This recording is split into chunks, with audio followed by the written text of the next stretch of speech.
ठोपार कुमाई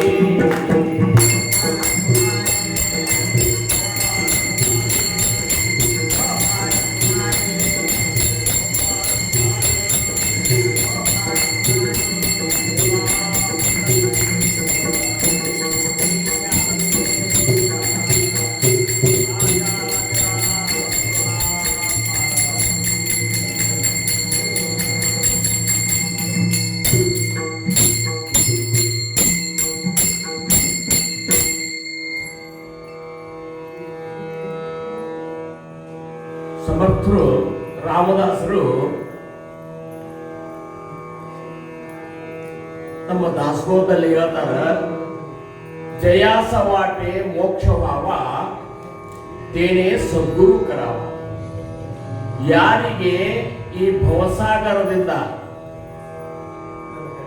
ಮುಕ್ತಿ ಆಗ್ಬೇಕಾಗ್ಯದ, ಮೋಕ್ಷ ಪಡ್ಕೋಬೇಕಾಗ್ಯದ, ಜನನ ಮರಣ ಚಕ್ರದ ಬಿಡುಗಡೆ ಆಗ್ಬೇಕಾಗ್ಯದ, ಧಾರುಣವಾದಂತಹ ಗರ್ಭವಾಸ ದುಃಖದಿಂದ ನಾವು ನಿವೃತ್ತಿ ಆಗ್ಬೇಕಾಗ್ಯದ, ಅಂಥವರು ಆ ಒಂದು ವಿಚಾರ ನಿಮ್ಮಂತಲ್ಲಿ ಇತ್ತು ಅಂದ್ರೆ ನೀವು ಸದ್ಗುರುಗಳಿಂದ ಅನುಗ್ರಹಿತರಾಗ್ತದೆ. ಇಲ್ಲ ನಾವಿನ್ನ ಕುಬಿಲೆ ಸಂಸಾರ ಮಾಡೋರಿದ್ದೀರಿ ಅಂತ ಅಕಸ್ಮಾತ್ ನಿಮ್ಮ ಮನಸ್ಸಿನಾಗಿತ್ತಂದ್ರೆ, ಅಂತ ಒಂದು ಮುಮುಕ್ಷತ್ವ ನಿರ್ಮಾಣ ಆಗಿರ್ಲಿಲ್ಲ ಅಂದ್ರೆ ಸದ್ಗುರುಗಳಿಂದ ಅನುಗ್ರಹಿತ ಆದರೂ ಸಹಿತ ಸಾಧಕತ್ವ ಸರಿಯಾಗಿ ಆಗುವುದಿಲ್ಲ. ಸದ್ಗುರುಗಳಿಂದ ಅನುಗ್ರಹಿತರಾದ್ಮೇಲೆ ನಾವೆಲ್ಲರೂ ಸಾಧಕರು. ಆವಾಗ ಸಾಧಕರ ಒಂದು ಅವಸ್ಥೆ ನಮಗೆ ಪ್ರಾಪ್ತ ಆಗ್ತದೆ. ಅಲ್ಲಿ ತನಕ ನಾವು ಸಾಧಕರಲ್ಲ. ಯಾಕಂದ್ರ ಸಾಧ್ಯವನ್ನ ಪಡ್ಕೋ ಸಂಬಂಧ ನೀ ಏನೇನು ಮಾಡಬೇಕು ಅಂತ ಹೇಳೋರು ಸದ್ಗುರುರಾದ್ರು. ಅವ್ರು ಯಾವ ರೀತಿ ಹೇಳ್ತಾರ, ಸದ್ಗುರುಗಳು ನಮಗೆ ಅನುಗ್ರಹಿತ ಮಾಡಿದಂತಹ ಸದ್ಗುರುಗಳು, ನೀನು ಈ ರೀತಿ ಮುಂದುವರಿಪ ಸಾಧನ ಮಾರ್ಗದೊಳಗ ಯಾವ ರೀತಿ ಹೇಳಿರ್ತಾರಲ್ಲ, ಅದು ಆಜ್ಞಾ ಪ್ರಮಾಣ ಅಂತ ತಿಳ್ಕೊಂಡ ಯಾವ ಶಿಷ್ಯ ಮುಂದುವರಿತಾರ ಅವು ಮಾತ್ರ ಪರಮಾರ್ಥವಾಗಿನ ಮುಂದಿನ ಮೆಟ್ಟಲುಗಳು ಗೋಚರ ಆಗ್ತಾವ ಅಂತೇಳಿ ಜ್ಞಾನಿಗಳ ಕೇವಲ ಸದ್ಗುರುಗಳಿಂದ ಅನುಗ್ರಹಿತ ಆದ ಮಾತ್ರಕ್ಕೆ ಮುಕ್ತಿ ಆಗ್ತಂತ ತಿಳ್ಕೋದು ಸಮಂಜಸ ಅಲ್ಲ ಅಂತ. ಮಾಡೋಡಿ ಸದ್ಗುರು ಕರಾವ,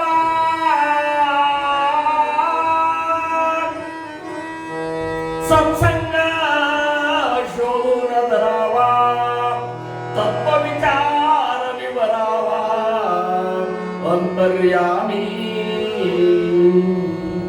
ಅದಕ್ಕ ನಿಮಗೆ ಮುಕ್ತಿ ಬೇಕಾಗಿತ್ತಂದ್ರೆ ಸದ್ಗುರುಗಳಂದ್ರ ಅನುಗ್ರಹಿತರಾಗ್ರಿ. ಆಯುಷು ಮನೆ ಕೂಡಂತಾರ ಸತ್ಸಂಗ ಶೋಧನ ಧರಾವ. ಇಂಥ ಏನು ಸತ್ಸಂಗಗಳನ್ನ ಏರ್ಪಡಿಸಿರ್ತಾರಲ್ಲ, ಇದು ಭಗವತ್ ಕೃಪೆಯಿಂದ, ಸದ್ಗುರುಗಳ ಕೃಪೆಯಿಂದಲೇ ಇದು ಏರ್ಪಾಡಾಗಿರ್ತದೆ. ಇದು ಯಾಕಂದ್ರ ನಾವು ಸತ್ಸಂಗದೊಳಗೆ ಭಾಗವಹಿಸಲಾರ್ದ ಅಲ್ಲಿ ಹೇಳಿದಂತ ತತ್ವ ವಿಚಾರವನ್ನ ಅತ್ಯಂತ ಜಾಗೃತರಾಗಿ ಶ್ರವಣ ಮಾಡಲಾರ್ದ, ಶ್ರವಣ ಮಾಡಿದ್ದನ್ನ ಮನನ ಮಾಡ್ಕೊಳ್ಳಾರ್ದ, ಮನನ ಮಾಡಿದ್ದನ್ನ ಜೀವನದೊಳಗೆ ಅಳವಡಿಸಿಕೊಂಡು ನಡೀಲಿಲ್ಲ ಅಂದ್ರ ಏನೆಲ್ಲ ಮಾಡಿದ್ದು ವ್ಯರ್ಥ ಆಗ್ತದೆ. ಸತ್ಸಂಗದ ಲಾಭವನ್ನು ತಗೋಬೇಕು, ನಾನು ಉದ್ಧಾರ ಆಗಬೇಕು ಅನ್ನುವಂತ ಉದ್ದೇಶ ಇಟ್ಕೊಂಡು ಯಾರು ಸತ್ಸಂಗ ಬರ್ತಾರಲ್ಲ ಅವ್ರಿಗೆ ಮಾತ್ರ ಇದ್ರ ಲಾಭ ಆಗ್ತದೆ. ಸುಮ್ಮನೆ ಏನಪ್ಪಾ ಅಂದ್ರ ಬೇಸರ ಮನೆಯಾಗ ಸತ್ಸಂಗದ ಹೋಗು ನಡ್ರಿ ಟೈಮ್ ಪಾಸ್ ಆಗ್ತಂದ್ರೆ ಆಗು ಮಾತಾಡ. ಇಲ್ಲಿ ಬಂದ ಮೇಲೆ ಎದಕ್ಕೆ ಬರುವುದು? ನಾವು ಯಾವ ಕಾರ್ಯವನ್ನು ಮಾಡ್ತೇವೋ ಆ ಕಾರ್ಯದ ಉದ್ದೇಶ ನಮಗೆ ಗೊತ್ತಿರ್ಬೇಕಂತ. ಎಲ್ಲಿ ತನಕ ಉದ್ದೇಶ ನಮಗೆ ಇರುವುದಿಲ್ಲ, ಗೊತ್ತಿರುವುದಿಲ್ಲ, ಅಲ್ಲಿ ತನಕ ನಾವು ಏನು ಪ್ರಯತ್ನ ಮಾಡಿದ್ರು ಸಹಿತ ಗುರಿ ಮುಟ್ಲಿಕ್ಕೆ ಆಗುವುದಿಲ್ಲ. ಒಬ್ಬರ ಕುಮಾರಿ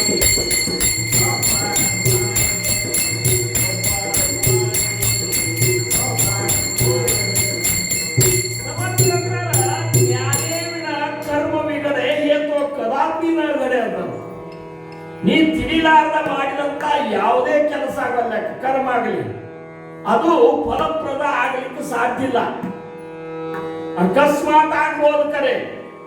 ಈ ಒಂದು ಸೈಕಲ್ ಮೋಟರ್ ಕೆಟ್ಟದ ಅಂತ ತಿಳ್ಕೊಂಡು ನೀವು ಅದ್ರಾಗ ಏನು ಗೊತ್ತಿರುವುದಿಲ್ಲ, ಎಲ್ಲ ಬಿಡಿಸ್ಕೊಂಡು ಕೂತಿದ್ರೆ ಅದು ನಿನ್ನ ಕೈಗೆ ಶುದ್ಧ ಆಗ್ತಂತ ಹೆಂಗೆ ಹೇಳಿ? ಅದ್ರ ಬಗ್ಗೆ ನಿನಗೆ ಜ್ಞಾನ ಇದ್ರೆ ಬಿಚ್ಚು. ಹಂಗ ಜೀವನದ ಸಾರ್ಥಕತೆ ಎಲ್ಲಿ ಅಡಗ್ಯದ ಅನ್ನುವಂತನ್ನ ಸದ್ಗುರುಗಳು ನಮಗೆ ತಿಳಿಸ್ತಾರೆ. ಎಲ್ಲಪ್ಪ ಇದರ ಮೂಲ ಸೂತ್ರ ಏನದ ಅಂದ್ರ, ನಾನು ನಿನಗೆ ನೀಡಿದಂತ ಈ ಸಬೀಜ ನಾಮ ಏನದಲ್ಲ, ಈ ನಾಮದ ಅಖಂಡ ಸ್ಮರಣೆಯೊಳಗದ ಅಡಗ್ಯದಂತಾರೆ. ಟೋಪಾದ ಕುಮಾರಿ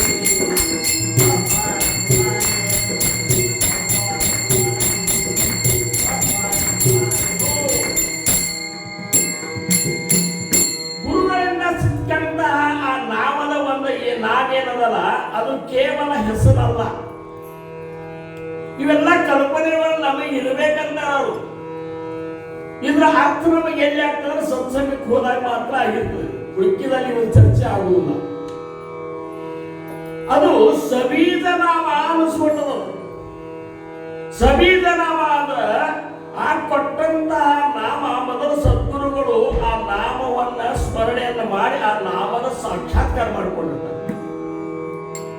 ಸಾಕ್ಷಾತ್ಕಾರ ಮಾಡಿಕೊಂಡು ಆ ನಾಮ ಸ್ವರೂಪ ಅವರಾಗಿರ್ತಾರೆ. ಅಂಥ ನಾಮ ಸ್ಮರಣೆಯನ್ನ ಯಾವ ಶಿಷ್ಯನ ಉದ್ಧಾರ ಮಾಡ್ಬೇಕಂತ ಅವ್ರ ಮನಸ್ಸಿನಾಗ ಅಂತಕ್ಕಂದಾಗ ಬರ್ತಲ್ಲ, ಅವಾಗ ಅದನ್ನು ನೀಡಿರ್ತಾರೆ. ಆ ನಾಮವನ್ನ ಯಾವಾಗಲೂ ನೀನು ಸ್ಮರಿಸ್ಕೊತ ಇದ್ದೆ ಅಂದ್ರ, ಆ ನಾಮದೊಳಗನ್ನೇ ರುಚಿ ಹತ್ತಿಕತ್ತು ಅಂದ್ರ ಆವಾಗ ನೀನು ತಿಳ್ಕೊ, ನಿನ್ನ ಗುರುವಿನ ಕೃಪಾ ನಿನಗೆ ಆಗಲಿಕ್ಕತ್ತು ಅಂತೆ. ಹೊಪ್ಪಾರ ಕುಮಾರಿ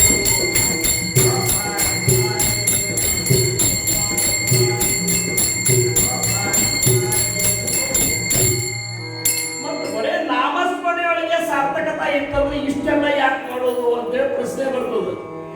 4 ಹೊತ್ತಿನ ಉಪಾಸನೆ ಯಾಕೆ ಮಾಡಬೇಕು? ಭಜನೆ ಯಾಕೆ ಮಾಡಬೇಕು? ಪ್ರವಚನಗಳನ್ನು ಯಾಕೆ ಮಾಡಬೇಕು? ಕೀರ್ತನಾದಿಗಳನ್ನು ಯಾಕೆ ಶ್ರವಣ ಮಾಡಬೇಕು? ಎಲ್ಲ ಪ್ರಶ್ನೆಗಳು ಬರ್ತಾವ.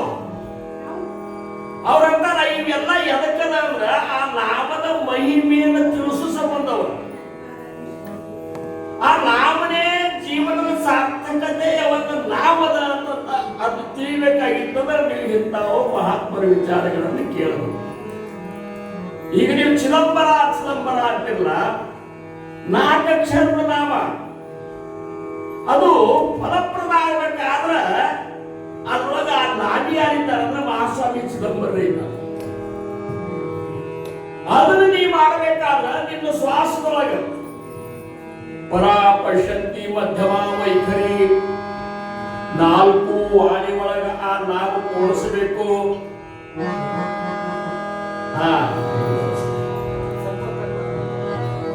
ಆ 4 ವಾಣಿ ಒಳಗ ಆ ನಾಮ ತಿರುಗಾಡ್ಲಿಕ್ಕೂ ಅಂದ್ರ ಆ 4 ವಾಣಿ ಒಳಗ ತಿರುಗಾಡೋ ನಾಮದಾಗ ಯಾರಿದ್ದಾರ ಅಂದ್ರೆ ನಾಮಿ ಸದ್ಗುರುನಾಥ ಇದ್ದಾರೆ. ಹೊಪ್ಪಾರ ಕುಮಾರಿ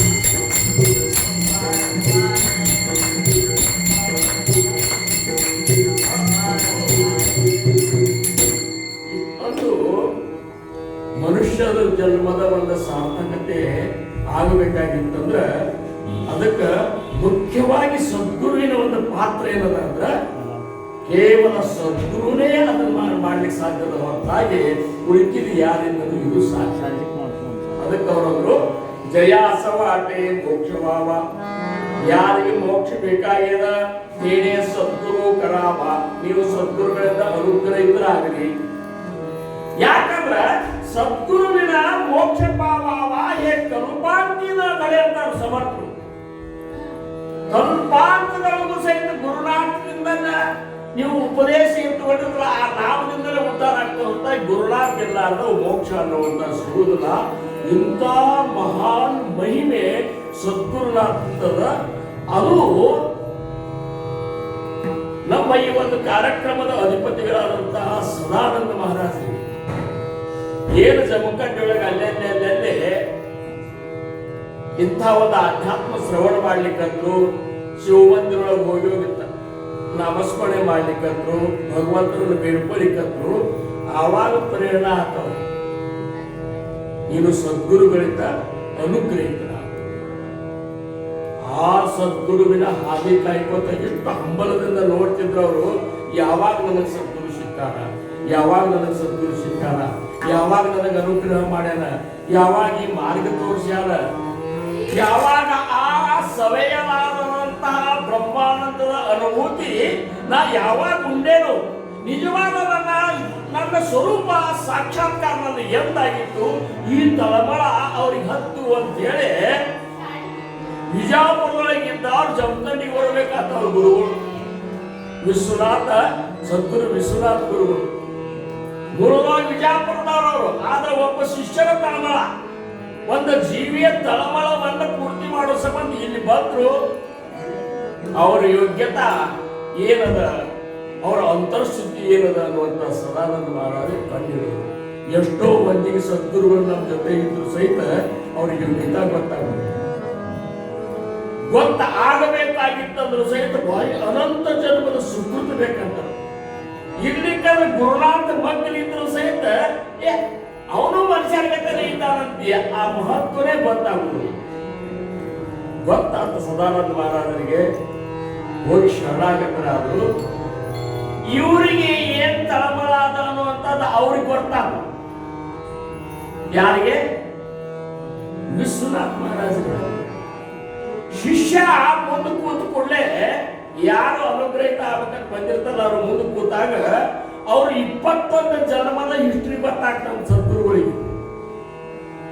21 ಜನ್ಮ ಹಿಂದಿದ್ದು, 21 ಜನ್ಮ ಮುಂದಿದ್ದು ನೋಡಿದ್ರು. ಆಹಾ, ನನಗೆ ಯೋಗ್ಯವಾದಂತಹ ಶಿಷ್ಯ ಪ್ರಾಪ್ತ ಆದ ಅಂತ ತಲೆಮೇಲಿದ್ರು, ಅನುಗ್ರಹ ಮಾಡಿದ್ರು. ಮುಂದಿನ ಅವ್ರ ಪ್ರಯಾಣ ಬಂದದ. ಮುಂದೆ ಏನು ಸಾಧನ ಮಾಡೋದೆಲ್ಲ ನಮ್ಮ ರಾಮತೀರ್ಥವರು ಅವರು ಸಾಧನ ಮಾಡಿದ್ರು. ಸಾಧನ ಮಾಡಿ ಸಾಕ್ಷಾತ್ಕಾರ ಪಡ್ಕೊಂಡು ಜಮಖಂಡಿಗೆ ಬಂದ ಇಲ್ಲೇ ಜನ್ಮ, ಇಲ್ಲೇ ಅನುಗ್ರಹ, ಇಲ್ಲೇ ಸಾಧನ, ಇಲ್ಲೇ ಸಾಕ್ಷಾತ್ಕಾರ ಇದನ್ನೆಲ್ಲ ಪಡ್ಕೊಂಡವ್ರು ಯಾರಿದ್ರೆ ಅವರು ಇವತ್ತಿನ ನಾಯಕರು ಅಥವಾ ಈ ಕಾರ್ಯಕ್ರಮದ ನಾಯಕರು ಸದಾನಂದ. ಅವರಿಗೆ ಮತ್ತೊಮ್ಮೆ ದೀರ್ಘದ ಪ್ರಾಣಗಳನ್ನು ಸಲ್ಲಿಸಿ ಅದೇ ರೀತಿಯ ತಳಮಳ ಇದ್ದಾಗ ಒಬ್ಬರ ಚರಿತ್ರೆಯನ್ನು ನಾವು ಚಿಂತನೆ ಮಾಡ್ತೀವಿ. ಇವತ್ತ ಅದೇ ರೀತಿಯ ತಳಮಳ ಯಾರಿಗಿತ್ತು ಅಂದ್ರ ಶಾಂತಿ ಬ್ರಹ್ಮ ಸಂತ ಏಕನಾಥ ಮಹಾರಾಜ. ಈ ತಳಮಳ ಎಲ್ಲಿ ತಳಮಳ ಇರ್ತಲ್ಲ ಅಲ್ಲಿ ಮಾತ್ರ ಉದ್ಧಾರ ನಿಂತಿರ್ತದೆ. ತಳಮಳನೇ ಇರ್ಲಿಕ್ಕಂದ್ರೆ ಈಗ ತಳಮಳ ಇರುವುದೇ ಕಡಿಮೆ. ಯಾಕಂದ್ರೆ ತಳಮಳ ಬ್ಯಾರೆ ವಿಷಯದೊಳಗೆ ತಳಮಳ ಆಗ್ತದೆ. ಉದ್ಧಾರ ಆಗುವಂತ ತಳಮಳ ಕೇವಲ ಜನರಿಗೆ ಆಗ್ತದೆ. ಬಾಹ್ಯ ನಿಶ್ಚಯಾಚ ವಿವೇಕ ಐಸಾ ಲಕ್ಷಾನ್ ಅದೇ ಲಕ್ಷಕ್ಕೊಬ್ಬರಿಗೆ ಈಗ ಆಗ್ತಿರ್ತಂತ ಆ ಲಕ್ಷದೊಳಗೆ ಇದ್ದ ಅಂತೇಳಿ ಬಂದ ಇಷ್ಟ ಶ್ರದ್ಧಾದಿಂದ ತಗೊಂಡು ಮಾಡಲಿಕ್ಕೆ ಈ ತಳಮಳ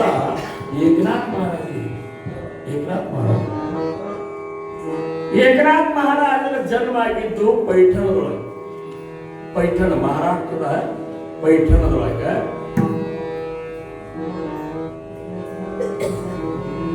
ಗೋಪಾಲ ಕುಮಾರಿ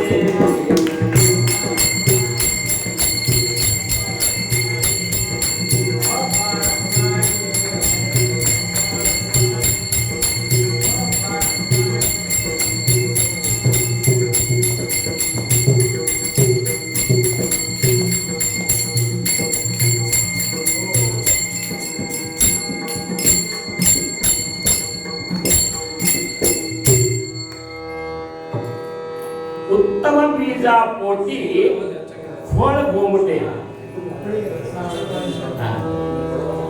ಕೊಬ್ಬರಾಯರಿ ಮಾತಾಡ್ತಾರೆ.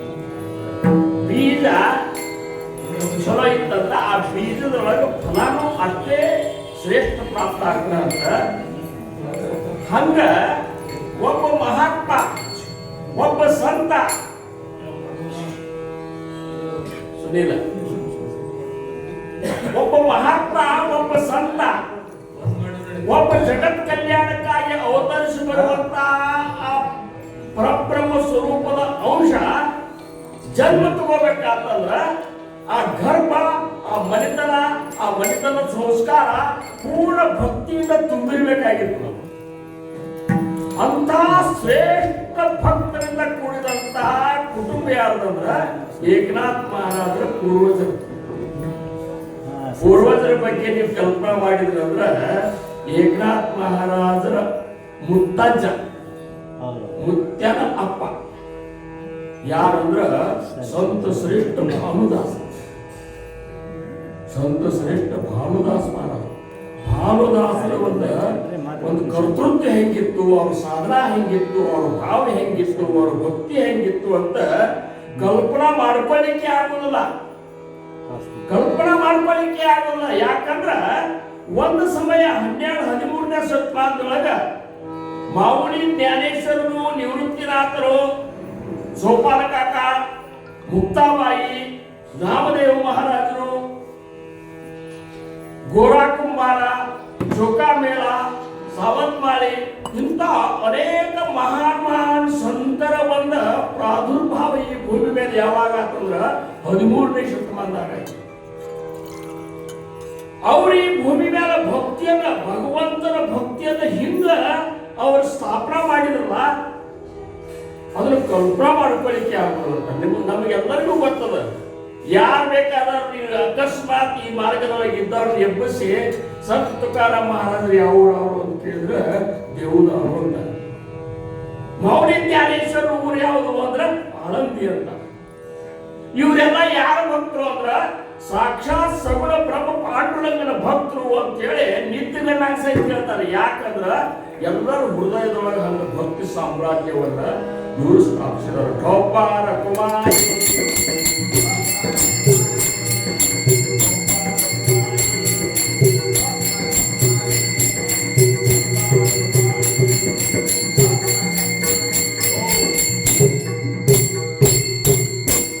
ಇಸವಿ 1296 ಲಕ್ಷ ಭಟ್ ಕೇಳಿದ್ರೆ ಇಸ್ವಿ ಸನ್ 1290 ಮಾವುಳಿ ಜ್ಞಾನೇಶ್ವರರು ಸಂಜೀವಿನಿ ಸಮಾಧಿಯನ್ನು ತಗೊಂಡು.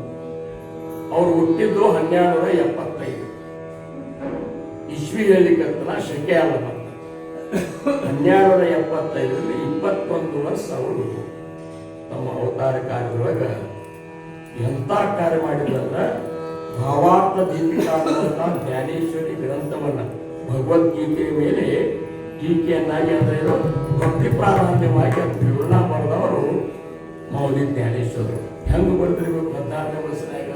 16ನೇ ವರ್ಷನಾಗೆ ಬರ್ದಾರ ಅವರು.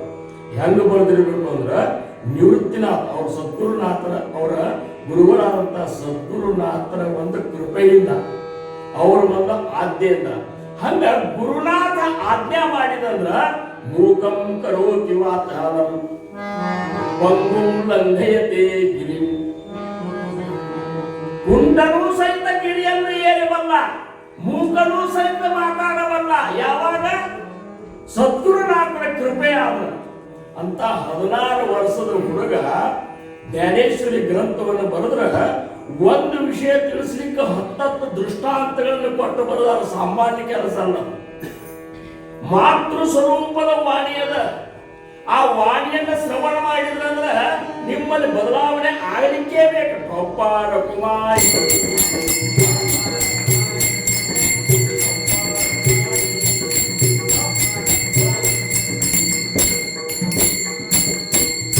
ಇನ್ನ 1350 ನಾಮದೇವ ಮಹಾರಾಜರು, ಸಂತ ನಾಮದೇವ ಮಹಾರಾಜರು ಭಕ್ತ ರಾಜ ಅನಿಸ್ಕೊಂಡ್ರು. ಅವ್ರ ವಿರುದ್ಧ ಹೆಂಗಂದ್ರ ಭಕ್ತರೊಳಗೆ ರಾಜಭಕ್ತ ಪಾಂಡುರಂಗನವರು. ಅವರು 1350 ಇಸ್ವಿಯೊಳಗ ಅವ್ರು ಏನಪ್ಪಾ ಅಂದ್ರೆ ನಿರ್ಯಾಣ. ಇವರಿಬ್ರು ನಿರ್ಯಾಣ ಆದ್ಮೇಲೆ ಏನಾಯ್ತು ಅಂದ್ರ ಸ್ವಲ್ಪ ದಿವಸದೊಳಗೆ ಭಕ್ತಿ ಮಂದ ಆಗಲಿಕ್ಕತ್ತು. ಪಾಂಡುರಂಗನ ಭಕ್ತಿ ಏನಾಗಲಿಕ್ಕತ್ತು? ಮುಗ್ಗರಿಸತ್ತದು. ಮಹಾತ್ಮರು ಅವತಾರ ತೊಟ್ಟುಕೊಂಡು ಬಂದು ಹೋದ್ಮೇಲೆ ಹಂಗೆ ಉಳಿದಿತ್ತು ಅಂದ್ರೆ ಮತ್ತೊಮ್ಮೆ ಅವತಾರ ತೊಟ್ಟು ಅವಶ್ಯಕತೆ ಬೀಳ್ತಿದ್ದಿಲ್ಲ. ಹಂಗೆ ಉಳಿದಿಲ್ಲ ಅದು. ಮೊದಲ ಗೋಪಾಲರಾವ್ ಅಂತಿದ್ರು, ಮುಂದೆ ಗೋಪ್ಯ ಅಂತ ಮೊದಲು ಅವರಿದ್ದಾಗ ಎಂತೆಂತ ಶ್ರೇಷ್ಠ ಭಕ್ತಿ ಮಾಡೋರು ಸಹಿತ ಮುಂದೆ ಬರ್ಬಂತ ಏನಾಗ್ತದೆ ಅಂದ್ರೆ ನಡೀತದಂತ ಸೌಡಿದ್ದಾಗ ಭಕ್ತಿ ಮಾಡ್ಲಿಕ್ಕೆ ಶುರು ಮಾಡ್ತದೆ. ಇಂಥ ಮಹಾನ್ ಸಂಪ್ರದಾಯ ಮುಗಿಸ್ಲಿಕ್ಕೆ ಕೂಡಲೇ ಆ ಟೈಮ್ನಾಗ ಆ ಸಂಪ್ರದಾಯದ ಸೂತ್ರವನ್ನು ಹಿಡಿದವ್ರು ಯಾರಂದ್ರೆ ಸಂತ ಏಕನಾಥ್ ಮಹಾರಾಜರ ಮುತ್ತಜ್ಜ ಭಾನುದಾಸ. ನೋಡ್ರಿ, ಮುಗ್ಗುರಿಸಿದೊಳಗ ಏನಾತಂದ್ರೆ ವಿಜಯನಗರ ಸಾಮ್ರಾಜ್ಯದ ಅರಸ ರಾಮರಾಯ ಒಬ್ಬರು ಕೃಷ್ಣರಾಯರು ಅಂತಾರೆ. ಅದು ಅದು ಅದು ಅವರ ಇತಿಹಾಸಕಾರರಿಗೆ ಬಿಟ್ಟದ್ದು. ಅವರು ಪಾಂಡುರಂಗನನ್ನ ಪಂಢರಪುರದಿಂದ ಪಾಂಡುರಂಗನನ್ನ ವಿಜಯನಗರಕ್ಕೆ ಕರ್ಕೊಂಡು ಹೋಗ್ಬಿಟ್ರು. ಹೆಂಗ ಕರ್ಕೊಂಡು ಹೋದ್ರು ಅಂದ್ರೆ ಒಮ್ಮೆ ಪಂಢರಪುರದ ಭಕ್ತ ಅಲ್ಲಿ ವಿಜಯನಗರಕ್ಕೆ ಹೋಗಿರ್ತಾನೆ. ಹೋಗಿ ರಾಜನ ಭೇಟಿ ಆದ ಕೂಡಲೇ ಇಲ್ಲಿಂದ ಬಂದಿಪ್ಪ ನಾವು ಪಂಢರಪುರದಿಂದ. ಅವ್ರು ರಾಜ ಅಂತಾರ ನಮ್ಮ ವಿಜಯನಗರ ಹೆಂಗ ಅನಿಸ್ತದೆ? ವಿಜಯನಗರ ಶ್ರೀಮಂತ ಮುತ್ತು ರತ್ನ ಎಲ್ಲ ಹತ್ತಿಗಿಲೇ ಅಳಿತಿದ್ರಂತ. ಹೆಂಗ ಅನಿಸ್ತಾವ್ರೆ? ನಮ್ಮ ಪಂಢರಪುರದಾಗ ಏನು ಆಗುದಿಲ್ಲ ರೀ. ಇಷ್ಟು ಶ್ರೀಮಂತಿಕೆ ಅಲ್ಲಿ ಅದಾರ. ಇದು ಬರೇ ನೀವು ಅಡಿದು ಕೊಡೋದು ಮಾಡ್ತೀರಿ. ನಮ್ಮಲ್ಲಿ ಪ್ರತಿಯೊಂದು ಮನಿ ಕಲ್ಲುಗಳು ಇಟ್ಟಂಗಿ ಮೊದಲು ಮಾಡ್ಕೊಂಡು ಬಂಗಾರದ್ದು ಹೋಗೋದು. ಅಲ್ಲೆಲ್ಲ ಪಂಢರಪುರದಾಗ ದೇವತೆಗಳ ಬಂದು ಕಸ ಹೊಡಿಲಿಕ್ಕೆ ಬರ್ತಾರ ಅವರಲ್ಲಿ. ನಿಮ್ಮಲ್ಲಿ ಅಲ್ಲಿ ಬರ್ತಾರದು. ಹಿಂಗ ಪಂಢರನಾಥನ ವರ್ಣ ಮಾಡ್ಲಿಕ್ಕೆ ಹತ್ಕೊಂಡೆ ರಾಜ ಆದಂತ ಖರೇನ ನಾನು ಖರೇನೆ ನಾವು ನೋಡ್ರಿ. ಅವ್ರದಂತ ಶ್ರದ್ಧಾ ಇರ್ಬೇಕು, ಅವನಾಗಿರ್ಬೇಕು. ಹಂಗಾರೆ ನನಗೆ ತೋರಿಸ್ತೇನೆ ಬಂದೇ ನಾನು. ರಾಜ ಕರ್ಕೊಂಡು ಬಂದ ಅವ್ರನ್ನ ಪಂಢರನಾಥದಿಂದ ಪಂಢರಪುರ ಸರಿಯಾಗಿ ಬಂತು. ಇವಾಗ ಡಬಡವ ಹತ್ತವ. ನಾರೇ ಹೇಳ್ಬಿಟ್ಟು ಭಾವ ತುಂಬಿ ಹಂಗಿರ್ಲಿಕ್ಕಂದ್ರೆ ಇವೇನು ನನಗೆ ಬಿಡುದಿಲ್ಲ. ಪಂಢರನಾಥ ಇದು ನಿನಗೆ ಅಂದ್ರ ದೂರಿಂದ ಹೊಡಿಲಿಕ್ಕಂತ ನೋಡ್ರಿ. ಪಂಢರಪುರ ಏನು ಬಂಗಾರದ ಮನೆಗಳೇನು, ಬಂಗಾರದ ಕಲ್ಲುಗಳು, ಏನ್ ಅಂತ ವೈಭವ, ಏನಿದು ಅದೆಲ್ಲ ನೋಡ್ಲಿಕ್ಕೆ ಕೂಡಲೇ ರಾಜ ಗಾಬರಿ ಆದದ್ದು. ಗಾಬರಿಯಾಗಿ ಹಿಂಗೆ ಹೋಗ್ತಾನ. ಎಷ್ಟು ಮಂದಿ ಏನದು ಎಲ್ಲ ನೆಂದಾಗೆಲ್ಲ ಮುತ್ತು ರತ್ನಗಳೆಲ್ಲ ಅದ್ರ ಮೇಲೆ ಅಡ್ಡಾಡ್ಕೊತ ಹೋಗುದು. ಏನ್ ದೇವತೆಗಳೆಲ್ಲ ಬಂದಲ್ಲಿ ಸೇವಾ ಮಾಡ್ಲಿಕ್ಕೆ ಅಂತಾರೆ. ಇದೆಲ್ಲ ನೋಡಿ ಅವ್ರು ಗಾಬರಿ ಆದಂತ. ಇಂಥ ದೇವರು ಇಲ್ಲೇ ಇದ್ದಾನ ಅಂತ ಇವನು ನನ್ನ ವಿಜಯನಗರಕ್ಕೆ ಒಯ್ದು ಇವನಿಗಾಗಿಯೇ ಒಂದು ಗುಡಿ ಕಟ್ಟಿ ಇವನ ಭಕ್ತಿಯನ್ನು ಇನ್ನಾಗ ಉತ್ತರ ಇದು ಮಾಡಿ ಹೆಚ್ಚಿಗೆ ಮಾಡ್ತಂತೇಳಿ ಪಾಂಡುರಂಗನಿಗೆ ನಮಸ್ಕಾರ ಮಾಡಿ ಅಂದಂತ, ಭಗವಂತ ನೀ ಇಲ್ಲಿ ಇರುವುದು ಬೇಡ, ನನ್ನ ರಾಜ್ಯಕ್ಕೆ ಬಾ. ಕೂಡಲೇ ಪಾಂಡುರಂಗನಿಗೆ ದಿಗಿಲು ಬಿಡ್ತು. ಎಲ್ಲ ಸಂತ ಮಂಡಳಿ ಇಲ್ಲದ. ನಾ ಅಲ್ಲಿ ಹೋಗಿ ಕೂತ್ನಂದ್ರೆ ನನ್ನ ಭಜನೆ ಯಾರು ಮಾಡೋರು? ಇವತ್ತಿನ ದಿವಸ ಪಂಢರನಾಥನ ನಾವು ಎಷ್ಟು ವೈಭವ ವರ್ಣ ಮಾಡ್ತೇವಂದ್ರೆ ಅಂತ ಭಕ್ತರ ನಿರ್ಮಾಣ ಆದ್ರಂತೇಳಿ ಮಾಡ್ತೇವೆ. ಇಲ್ಲಿಲ್ಲಂದ್ರೆ ಯಾರು ಮಾಡ್ತಿದ್ರು? ನಮ್ಮ ಮಹಾರಾಜರ ಶಿಷ್ಯರು ಅಂದ್ರೆ ವಾರ್ಕರಿ ಒಬ್ಬರು ಕೀರ್ತನಕಾರ, ಶ್ರೇಷ್ಠ ಕೀರ್ತನಕಾರ ವಿಠ್ಠಲ ರಾಯರು ಅಂತಿದ್ರು. ಸರಿಲ್ಲ, ನಮ್ಮ ಮಹಾರಾಜರು ಅವ್ರನ್ನ ಸತ್ತಾಕ ಕರೆಸ್ತಿದ್ರು. ನಾನೇ ಹೋಗಿ ಸ್ವರ್ಗಕ್ಕೆ ಹೋಗಿ ಕರ್ಕೊಂಡು ಬಂದಿದ್ದೆ. ಅವ್ರು ಬಂದ್ರಂದ್ರೆ ನಮ್ಮ ಮಹಾರಾಜ ಪೂಜೆ ಜಾಗದಿಂದ ಎದ್ದು ಸಾಷ್ಟಾಂಗ ನಮಸ್ಕಾರ ಹಾಕ್ತಿದ್ರು.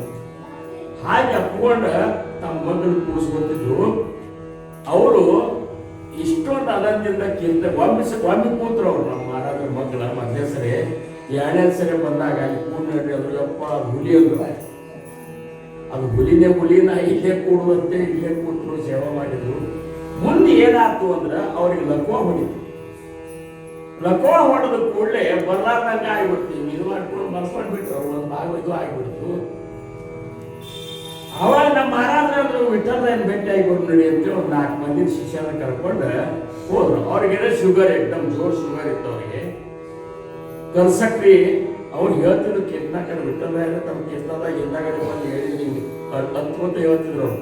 ಮೊದಲ ನನಗೆ ಶುಗರ ಅಂತಂದ್ರೆ ಮಹಾರಾಜರು ಕಲ್ಸಕ್ರಿ ತಗೊಂಡು ಬಂದು ಕೊಟ್ಟು ಕಿರುಪ ಅಂದ್ರಂತ ಅಂದ ಹಳ್ಳಿಕತ್ರ ದಿನ ಸೇವಾ ಮಾಡ್ಬೇಕಂತ ಮಾಡಿದ್ರಿ ಗುರುನಾಥ. ನಮ್ಗೆ ಹಿಂಗಾದ ಕೂಡಿ ಸಮರ್ಥ ನಮ್ಮ ಮಹಾರಾಜರಂತ, ಏನಪ್ಪಾ ನೀವೆಲ್ಲ ಭಗವಂತರನ್ನ ಈ ಭೂಮಿ ಮೇಲೆ ಬೆಳಗಾವ್ ನೀವು, ಮತ್ತು ನೀವ ಹೋದ್ರಿ ಅಂದ್ರೆ ಅವನ್ಯಾರು ಕೊಂಡಾಡೋರು ಇದ್ದಾರ ಅಂತ ಹೇಳಿ ಮೈ ಮೇಲೆ ಕೈ ಆಡಿಸಿದಂತ ಲಘುವ ಆರಾಮಾಗಿಬಿಡ್ತು. ಥೋಪಾರ ಕುಮಾರಿ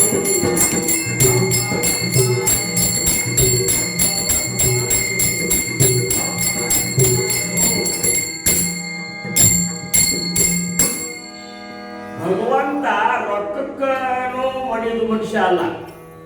ಮಾತಿಗೂ ಮಣಿಯು ಮನುಷ್ಯ ಅಲ್ಲ, ನಮ್ಮ ಪಾಂಡಿತ್ಯಕ್ಕೂ ಮಣೆ ಅವಲ್ಲ. ಹಂಗಾರೆ ಎದಕ್ಕೆ ಮಣಿತಾನಂದ್ರೆ ಭಾವಕ್ಕೆ ಮಣಿತಾನ. ರಾಮರಾಯ ಅವನು ಭಾವಕರು ಕಣ್ಣಾಡಿ ಅಂತಂದ ನನ್ನ ಹತ್ತಿರ ಬರ್ಬೇಕಂತ ಅಂದ್ಕೊಳ್ಳಿ ಭಾವಕ್ಕೆ ಬಿದ್ದ ಆಯ್ತು ಬರ್ತನ ಅಂತೇಳಿ ನನ್ ಕರ್ಕೊಂಡು ಹೋಗಂದ್ರು. ಕರ್ಕೊಂಡು ಹೋಗಿ ಇವರೆಲ್ಲ ಗೋಳಾಡ್ಲಿಕ್ಕೆ ಚಿತ್ತ ದುಶ್ಚಿತ ಮಾಡ್ಕೋಬೇಕು. ಈಗ ಈ ಸಮಾಧಾನ ಕೂತಾಗ ನಮ್ಮ ಚಿತ್ತವನ್ನು ಒಮ್ಮೆ ದುಶ್ಚಿತ ಮಾಡ್ಕೊಂಡೆ ಅಂತ ಮುಂದಿನ ಏನೂ ಅರ್ಥ ಆಗುದಿಲ್ಲ. ಯಾರು ಬಂದ್ರೆ ಶ್ರೀರಾಮ ಅಂದ ಕೂಡಲೇ ಇಲ್ಲಿ ಭಕ್ತರಿಗೆ ಡವಡವಾತ್ಮ ಪಾಂಡುರಂಗನ ಇರ್ಲಿಕ್ಕೆ ನಾವೇನ್ ಮಾಡೋಣ ಇಲ್ಲಿ ಅಂತೇಳಿ ಓಡಾಡ್ಲಿಕ್ಕಂದ್ರು. ಅವುಗಳೇ ಮಾತು ಕೊಟ್ಟಿದ್ರು. ರಾಜ ತಗೊಂಡು ಹೋದ. ಇವತ್ತಿನ ದಿವಸ ವಿಜಯ ವಿಠಲ ಗುಡಿ ಅದ ನೋಡಿ ಹಂಪಿ ಒಳಗೆ ಎಂತ ಗುಡಿ ಕಟ್ಟಿದ. ಮೂರ್ತಿ ಸ್ಥಾಪನಾ ಈ ಮೂರ್ತಿ ವೈದ್ಯರ ಸ್ಥಾಪನಾ ಮಾಡಿ ಅಲ್ಲಿ ಇಂಥ ವೈಭವದ ಭಕ್ತಿ ಮಾಡ್ಲಿಕ್ಕಂತ ಏನು ಹೋಗುವತ್ತಾಗ ಪಾಂಡುರಂಗ ಹೇಳಿದ, ನಾ ಬರ್ತೇನೆ, ನನ್ನ ಭಕ್ತರಿಗೆ ಏನ್ರ ನೀ ಅಸಹ್ಯ ಮಾಡಿದೆ ಅಂದ್ರೆ, ಮನಸ್ಸಿಗೆ ನೋವು ಮಾಡಿದೆ ಅಂದ್ರೆ ಮಾತ್ರ ನಾನು ನಿಂತಿರ್ಬೋದು. ಈ ಒಂದು ಮಾತನ್ನ ಅದನ್ನೇನಪ್ಪ ಅದನ್ನೇ ಸೂತ್ರ ಹಿಡ್ಕೊಂಡು ಭಾವದಾಸರು ಅಂದ್ರು, ನಾವು ಹೋಗಿ ಕರ್ಕೊಂಡು ಬಂದ ಹೋದ್ರು. ರಾಜ ಕಡಿಮೆ ಆಗ್ತದೆ.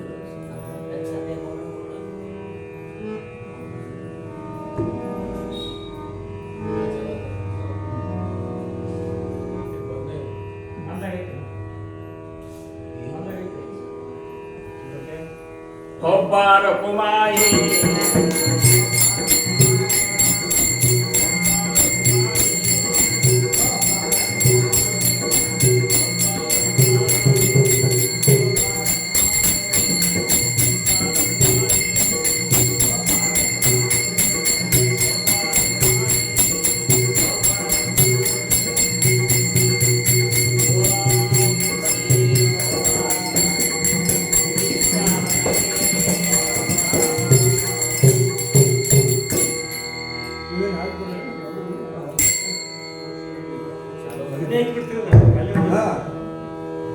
ವಿಜಯನಗರಕ್ಕ ಭಾನುದಾಸರು ಹೋಗ್ತಾರ. ಹೋಗಿ ರಾಜಾಗ ಭೇಟಿ ಆಗ್ತಾರ. ರಾಜಾಗ ಭೇಟಿ ಆದ ಕೂಡಲೇ ಇಂಥ ಸಂತರು ಬಂದಾರ ಅಂತ ಹೇಳಿ ವಿಠಲ್ ದರ್ಶನ ತಗೋತಾರ. ತಗೊಂಡಾಗ ಭಾನುದಾಸರು ಅಂತಾರ, ಅಲ್ಲಿ ವಿಜಯ ವಿಠಲ ಅಂತದ ಏನಲ್ಲಿ ಈ ವಿಠಲ್ ಸ್ಥಾಪನೆ ಮಾಡ್ಯಾರಲ್ಲ, ಇನ್ನು ಕರ್ಕೊಂಡು ಹೋಗ್ಲಿಕ್ಕೆ ಬಂದ್ರಿ ಪಾಂಡುರಂಗ, ನೀ ಇರ್ಲಾರ್ದ ಪಂಡ್ರಪುರ್ ಬಿಕೋ ಅಲ್ಲಿಕ್ಕಂತದ. ಜನರೆಲ್ಲ ಹೆಂಗ ತಾಯಿನ ಕಳ್ಕೊಂಡಾಗ ವಿಲಿ ಒದ್ದಾಡ್ತಾರಲ್ಲ, ಹಂಗ ಭಕ್ತರು ಒದ್ದಾಡ್ಲಿಕ್ಕಂತಾರ. ನೀನು ಕರ್ಕೊಂಡು ಹೋಗ್ಲಿಕ್ಕೆ ಬಂದನಿ, ನೀ ಹೆಂಗ ನನಗೆ ಸುತ್ತ ಹೇಳ್ತಿ ಹಂಗೆ ನಾ ಕೇಳ್ತೀನಿ. ಖರೆ ನಾನು ನಿನ್ನ ಬಿಟ್ಟೇನು ಹೋಗುದಿಲ್ಲ. ಜೀವ ಹೋದ್ರ ಹೋಗ್ಲಿ, ಆದ್ರೆ ನಿನ್ನ ಬಿಟ್ಟು ನಾ ಏನು ಹೋಗುದಿಲ್ಲ ಅಂದ ಕೂಡಲೇ ಭಾನುದಾಸನ ಕರೀತಾನ ಪಾಂಡುರಂಗ. ಕಿವ್ಯಾಗಿ ಹೇಳ್ತಾನ, ಏನಾರ ಮಾಡಿ ನಿನಗೆ ಅಸಹ್ಯ ಮಾಡುವಾಗ ನಾ ಒಂದು ಸೂತ್ರ ಹೊಡ್ತೀನಿ, ನೀ ಹೋಗು, ಹೋಗಿ ಅಲ್ಲಿ ಹೋಗುವ ಧರ್ಮಶಾಲೆಯಾಗ ಹೋಗಿ ಮಲ್ಕೋ ಹೋಗಂತ ಕರ್ತಾರ. ಧರ್ಮಶಾಲೆಯಾಗ ಹೋಗಿ ಭಾನುದಾಸರು ಮಲ್ಕೋತಾರ. ಆ ಮಲ್ಕೊಂಡಾಗ ಇವ್ನ ಪಿತಾಂಬರ ಹೋಗಿ ಆ ಭಾನುದಾಸರ ಮೇಲೆ ಹೊಸ್ತಾರ. ಕೊಳ್ಳಾಗ ಒಂದು ತನ್ನ ವೈಜಯಂತಿ ಮಾನ ಹಾಕ್ತಾನ. ಹಾಕಿ ಬಂದು ಸುಮ್ಮನೆ ಬರ್ತಾರ ಗುಡಿಯಾಗ. ಮರುದಿವ್ಸ ಪೂಜಾರಿ ಬಂದು ನೋಡ್ತಾರ, ಎಲ್ಲಿ ಹೋಗಿದ್ರು ವೈಜಯಂತಿ ಕಿಮ್ಮತ್ತಿನ ಮಾಲಿ, ಇದು ಯಾರು ಪಿತಾಂಬರ ಬಂದ ಅಂತೇಳಿ ಎಲ್ಲರೂ ನೋಡ್ತಾರ. ಇದು ಎಲ್ಲಿ ಯಾರು ಒಯ್ದಾರ ಅಂತೇಳಿ ಹುಡುಕಾಡ್ಕೊತ ಹೋಗತ್ತ. ಇವ್ರು ನಮ್ಮ ಹೊತ್ಕೊಂಡು ಮಾಡ್ಕೊಂಡಿರ್ತಾರಲ್ಲ, ಇವನ ಕಳ್ಳ ಅಂತೇಳಿ ಹಿಡ್ಕೊಂಡು ಹೋಗ್ಬಿಡ್ತಾರ. ಹಿಡ್ಕೊಂಡು ಹೋದ ಕೂಡಲೇ ರಾಜಾನೇ ವಿಚಾರ ಮಾಡ್ಬೇಕಲ್ಲ, ಅವನಿಗೂ ಸಿಟ್ಟು ಬಂದು ಬಿಟ್ಟಿದ್ದಂತ. ಪಾಂಡುರಂಗನ ಮೇಲೆ ಬಂದು ಇವನು ಗಲ್ಲಿಗೆ ಏರಿಸಿಬಿಟ್ಟಂತ. ಗಲ್ಲಿಗೆ ಏರಿಸೋದು ಕೂಡ ಇವನು ಭಾನುದಾಸರಂತ ನನಗೇನು ಗೊತ್ತಿಲ್ಲ. ಗಲ್ಲಿಗೆ ಏರಿಸೋದು ಕೂಡಲೇ ಸ್ವತಃ ಪಾಂಡುರಂಗನೇ ಅಂತಾನ, ವಿಚಾರ ಮಾಡಲಾರ್ದ ಶಿಕ್ಷಾ ಕೊಡ್ಲಿಕ್ಕತ್ತಿಲ್ಲ, ನೀ ಮೂರ್ಖಿತಿ ಅಂತ.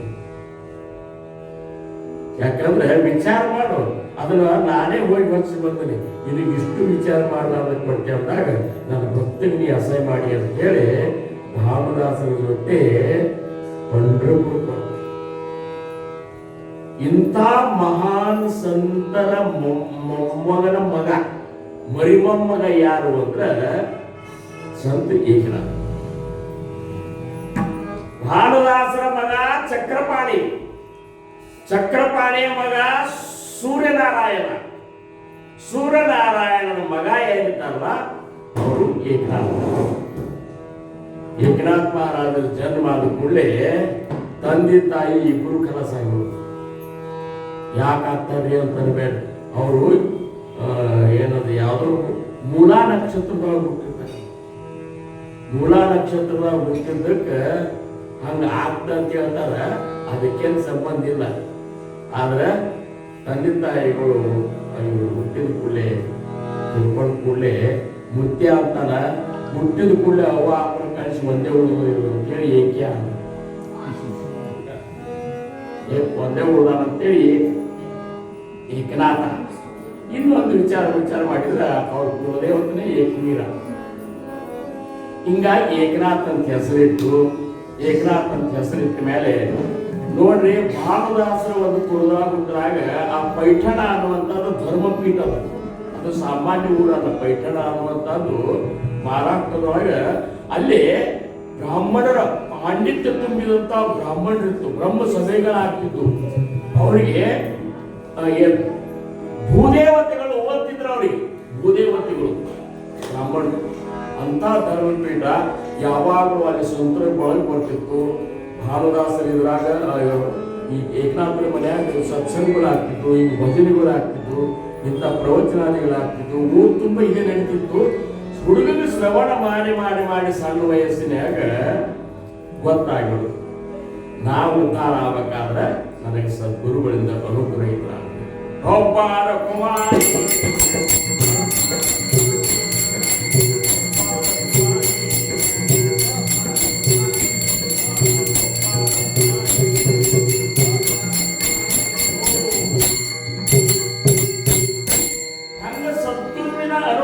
ಅನುಗ್ರಹಕ್ಕೆ ಸದಾನಂದ ಮಹಾರಾಜರ ಹಂಬಲಿಸಿದ್ರಲ್ಲ, ಹಂಗ ಏಕನಾಥ ಹಂಬಲಿಸ್ಲಿಕ್ಕೆ ಶುರು ಮಾಡಿದ್ರು. ನನಗೆ ಸದ್ಗುರುನಾಥ ಬೇಕು, ನನಗೆ ಸದ್ಗುರುನಾಥ ಬೇಕು. ಕಡಿಗೆ ಹೆಂಗ ಆಗ್ಬಿಡ್ತಂದ್ರೆ ಊರ್ ಹೊರಗೆ ಬಂದು ಶಿವಲಿಂಗದಾಗ ಹೋಗಿ ಶಿವನ ಗುಡಿಯಾಗ ಹೋಗಿ ಆ ಪಿಂಡಿಕೆ ಅಪ್ಪಗೊಂಡು ಮನಪ ಅಲ್ಲೇ ಉಳಿದು ಬಿಟ್ರು. ನೀರ ಅನ್ನ ಎಲ್ಲ ಬಿಟ್ಟು ಆವಾಗ ಅಲ್ಲೊಂದು ಶರೀರ ಮಾಡಿ ಆಗ್ತದೆ ಶಿವನ ಇದರಿಂದ. ಏಕನಾಥ, ನಿನ್ನ ಗುರು ದೇವಗಿರಿ ಕಿಲ್ಲೇದಾರ ಜನಾರ್ದನ ಪಂತಿದ್ದಾರ, ನೀ ಅಲ್ಲಿ ಹೋಗಿ ಅವರಿಂದ ಅನುಗ್ರಹ ತಗೋ ಅಂತ ಹೇಳಿದಾಗ ಎಷ್ಟಾಗಿತ್ತು ಟೈಮ? ರಾತ್ರಿ 1 ಆಗಿತ್ತು. ಅಡಿಗಾಗ 1 ಗಂಟೆ ಆಗಿದೆ. ಸಣ್ಣ ಹುಡುಗ ಎಲ್ಲಿ ಅದು ದೇವಗಡ ಗೊತ್ತಿಲ್ಲ, ಏನೂ ಗೊತ್ತಿಲ್ಲ. ಗುರುವಿನ ಇದು ಬೇಕಂತ ಏನು ಅಲ್ಲಿಂದ ಶಿವಲಿಂಗ ಬಿಟ್ಟು ಹೊಂಟ್ರು. ಅವ್ರು ಕರ್ಕೊಂಡು ಹೋಗೋ ಜವಾಬ್ದಾರಿ ಭಗವಂತ ಗೊತ್ತಂತ. ಗೋಪಾಲ ಕುಮಾರಿ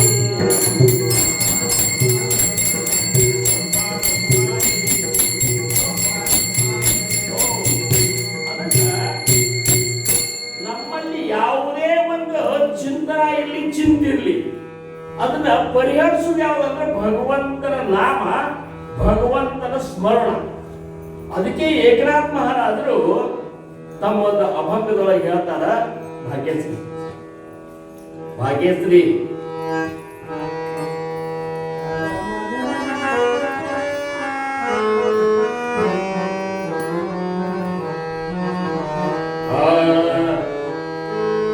आवडीने भावे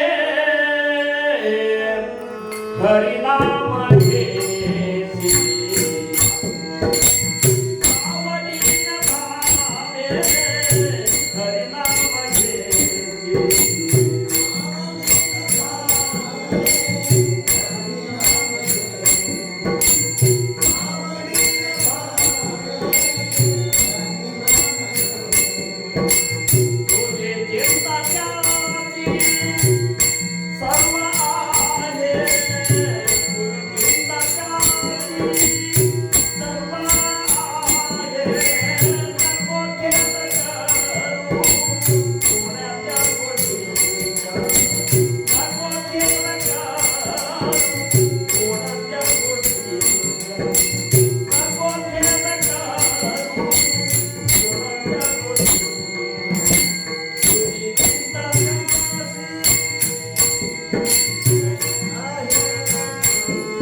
तुझी चिंता त्याशी सर्व आहे.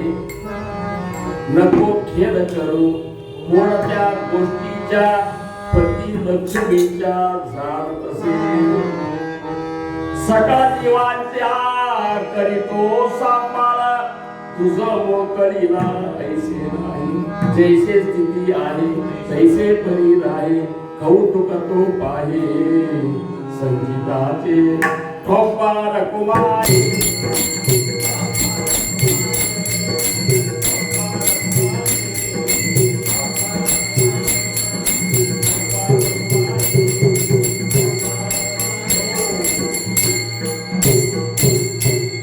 ಅವರ ಅಂತರಂಗದೊಳಗಷ್ಟು ಸದ್ಗುರುವಿನ ಅನುಗ್ರಹ ನನಗೆ ಬೇಕಾಗ್ಯದ, ನನಗೆ ಸದ್ಗುರು ಸಿಗಬೇಕಾಗ್ಯದ ಅಂದಾಗ ಸದ್ಗುರುವಿನನ್ನು ಒದಗಿಸಿಕೊಡುವಂತ ಭಗವಂತನೇ ಗಂಟು ಬಿದ್ರ ಆತು ಅಂತೇಳಿ ಭಗವಂತನ ನಾಮದೊಳಗ ತಲ್ಲೀನರಾಗಿಬಿಟ್ರು.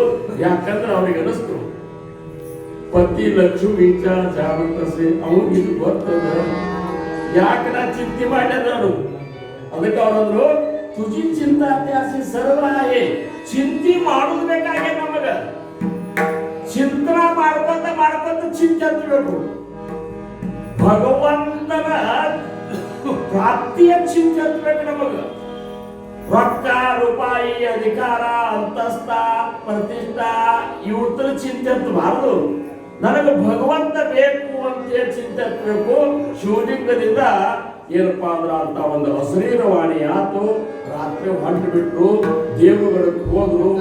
3 ದಿವಸ ತನಕ ನೋಡು ಹಾಗಾಗಿ ನೀರ ಊಟದ ವ್ಯವಸ್ಥೆ ಭಗವಂತ ಯಾವ್ಯಾವ ರೂಪದಿಂದಲೇ ಬಂದ ಮಾಡಿದ. ಜನಾರ್ದನ ಪಂತ್ರ ಒಂದು ಜಿಲ್ಲಾ ಮುಂದೆ ಹೋಗಿ ನಿಂತರು. ಸಣ್ಣ ಹುಡುಗ ಏಕನಾಥ ಅಲ್ಲಿ ದ್ವಾರಪಾಲಕರಂದ್ರು ಯಾರು ನೀನು ಎಲ್ಲಿಂದ ಬಂದಿ ಅಂದ್ರು. ಅದನ್ನೇ ತಿಳ್ಕೋಸಂತ ಬಂದನ. ನಾ ಯಾರು ಎಲ್ಲಿಂದ ಬಂದನಿ ಅನ್ನುವಂತ ತಿಳ್ಕೋ ಸಂಬಂಧ ಬಂದನಿ. ಜನಾರ್ದನ ಪಂಥರಿದ್ದಾರೆ ಅನ್ನುವಂಥ ಕೂಡಲೇ ಇಟ್ಟು ಏಕವಚೆ ಹಿಂಗೆ ಕೇಳೋದು ಮಂದಿನ ಅಲ್ಲಿದ್ದಿದ್ರು. ಯಾಕಂದ್ರೆ ಕಿಲ್ಲಾದ ಇದು ಅವರು ಕೂಡಲೇ ಹೋಗಿ ಒಬ್ಬರಿಗೆ ತಿಳಿಸಿದ್ರು. ಜನಾರ್ದನ ಪಂಥರು ಬಂದರು. ಜನಾರ್ದನ ಪಂಥರು ಅಂದ್ರೆ ಏನು ಗಾಂಡಿಗೆ ಆಳ ಇಲ್ಲಾದಿದ್ದು ಅವರು ಎಂಥ ಆಳೋದು ಗಾಂಡಿಗೆ ಆಳ. ಸಣ್ಣ ಹುಡುಗರು ನೋಡಿದ್ರು. ಯಾರಪ್ಪ ನೀನು ಅಂದರು. ನಾನು ಏಕನಾಥ್ರಿ ಅಂತ. ಎಲ್ಲಿಂದ ಬಂದಿ ಅದು? ನಾನು ಪೈಠಣದಿಂದ ಬಂದಿದ್ದೆ. ಮತ್ತೆ ನಿನಗೆ ಯಾರೂ ಇಲ್ಲದು? ನನಗೆ ಯಾರೂ ಇಲ್ಲದೆ ಅಂತ. ಮತ್ತಿಲ್ಲಿ ಯಾಕೆ ಬಂದಿ ಅಂತ? ನಿಮ್ಮ ಅನುಗ್ರಹ ತಗೊಂಡು ನಿಮ್ಮ ಸೇವಾದೊಳಗೆ ನನ್ನ ಜೀವನ ಸಮರ್ಪಣೆ ಮಾಡೋ ಸಂಬಂಧ ಬಂದೀನಿ, ನನಗೆ ಅನುಗ್ರಹ ಮಾಡ್ರಿ ಅಂತ ಸಾಕಾಗಿ ನಮಸ್ಕಾರ ಹಾಕಿದ ಕೂಡಲೇ ಸದ್ಗುರುನಾಥನ ಕರ್ಕೊಂಡು ಹೋಗಿ ಉಪದೇಶ ಕೊಟ್ಟರು. ಅನುಗ್ರಹ ಎದುರು ಸಂಬಂಧ ತಗೊಳಿಕತ್ತೀವಿ ಅಂದ್ರು. ನಾ ಯಾರು ತಿಳ್ಕೊಬೇಕಾಗ್ಯದ ಅದು ಸರಳಾಗಿ ತಿಳಿತದಪ್ಪ ಅಂತಂದ್ರು. ಅದಕ್ಕೆ ಗುರುವಿನ ಸೇವಾ ಅನನ್ಯವಾಗಿ ಮಾಡಬೇಕಾಗ, ಅನನ್ಯವಾಗಿ ಗುರುವಿನ ಸೇವಾ ಮಾಡಬೇಕು. ಹಗಲ ರಾತ್ರಿ ಗುರುವಿಗಾಗಿ, ಗುರುವಿನ ದರ್ಶನಕ್ಕಾಗಿ ಹಂಬಲಿಸಬೇಕು. ಗುರುನಾಥ ಎಂದು ಕೃಪಾ ಮಾಡಿ ಉಪದೇಶ ಕೊಡ್ತಾರ ಅಂದ ಆ ನಾಮವನ್ನು ತಗೊಂಡ ನಮ್ಮ ಉದ್ಧಾರವನ್ನು ನಾವು ಮಾಡ್ಕೋಬೇಕು ಅನ್ನುವಂತ ಮಾತು ಜನಾರ್ದನಪ್ಪ ಅಂತ ಹೇಳಿದಾಗ ಇದು ಆದ್ಯಾ ಪ್ರಮಾಣ ಅಂತೇಳಿ ಮತ್ತೆ ಸಾಷ್ಟಾಂಗ ನಮಸ್ಕಾರ ಹಾಕಿದಾಗ ಆತಪ್ಪ ನೀ ಸೇವಾ ಮಾಡ್ಕೋತ ಇದ್ರು. ಗುರುವಿನ ಸೇವಾ ಎಂತಂದ್ರೆ 12 ವರ್ಷ ಸೇವಾ ಮಾಡಿದ್ರು. 12 ವರ್ಷ ಪರೋಪರಿಯಿಂದ ಸೇವಾ ಮಾಡಿದ್ರು. ಹಂಗ್ಯಾ ಈಗ ಗುರು ಭಕ್ತರೊಳಗ ಗುರುವಿನ ಸೇವಾ ಮಾಡೋದ್ರಾಗ ಅತ್ಯಂತ ವರಿಷ್ಠರು ಯಾರು ಅಂತಂದ್ರ ಅವರು ಏಕನಾಥ ಮಹಾರಾಜರು. ಠೊಪ್ಪಾರ ಕುಮಾರಿ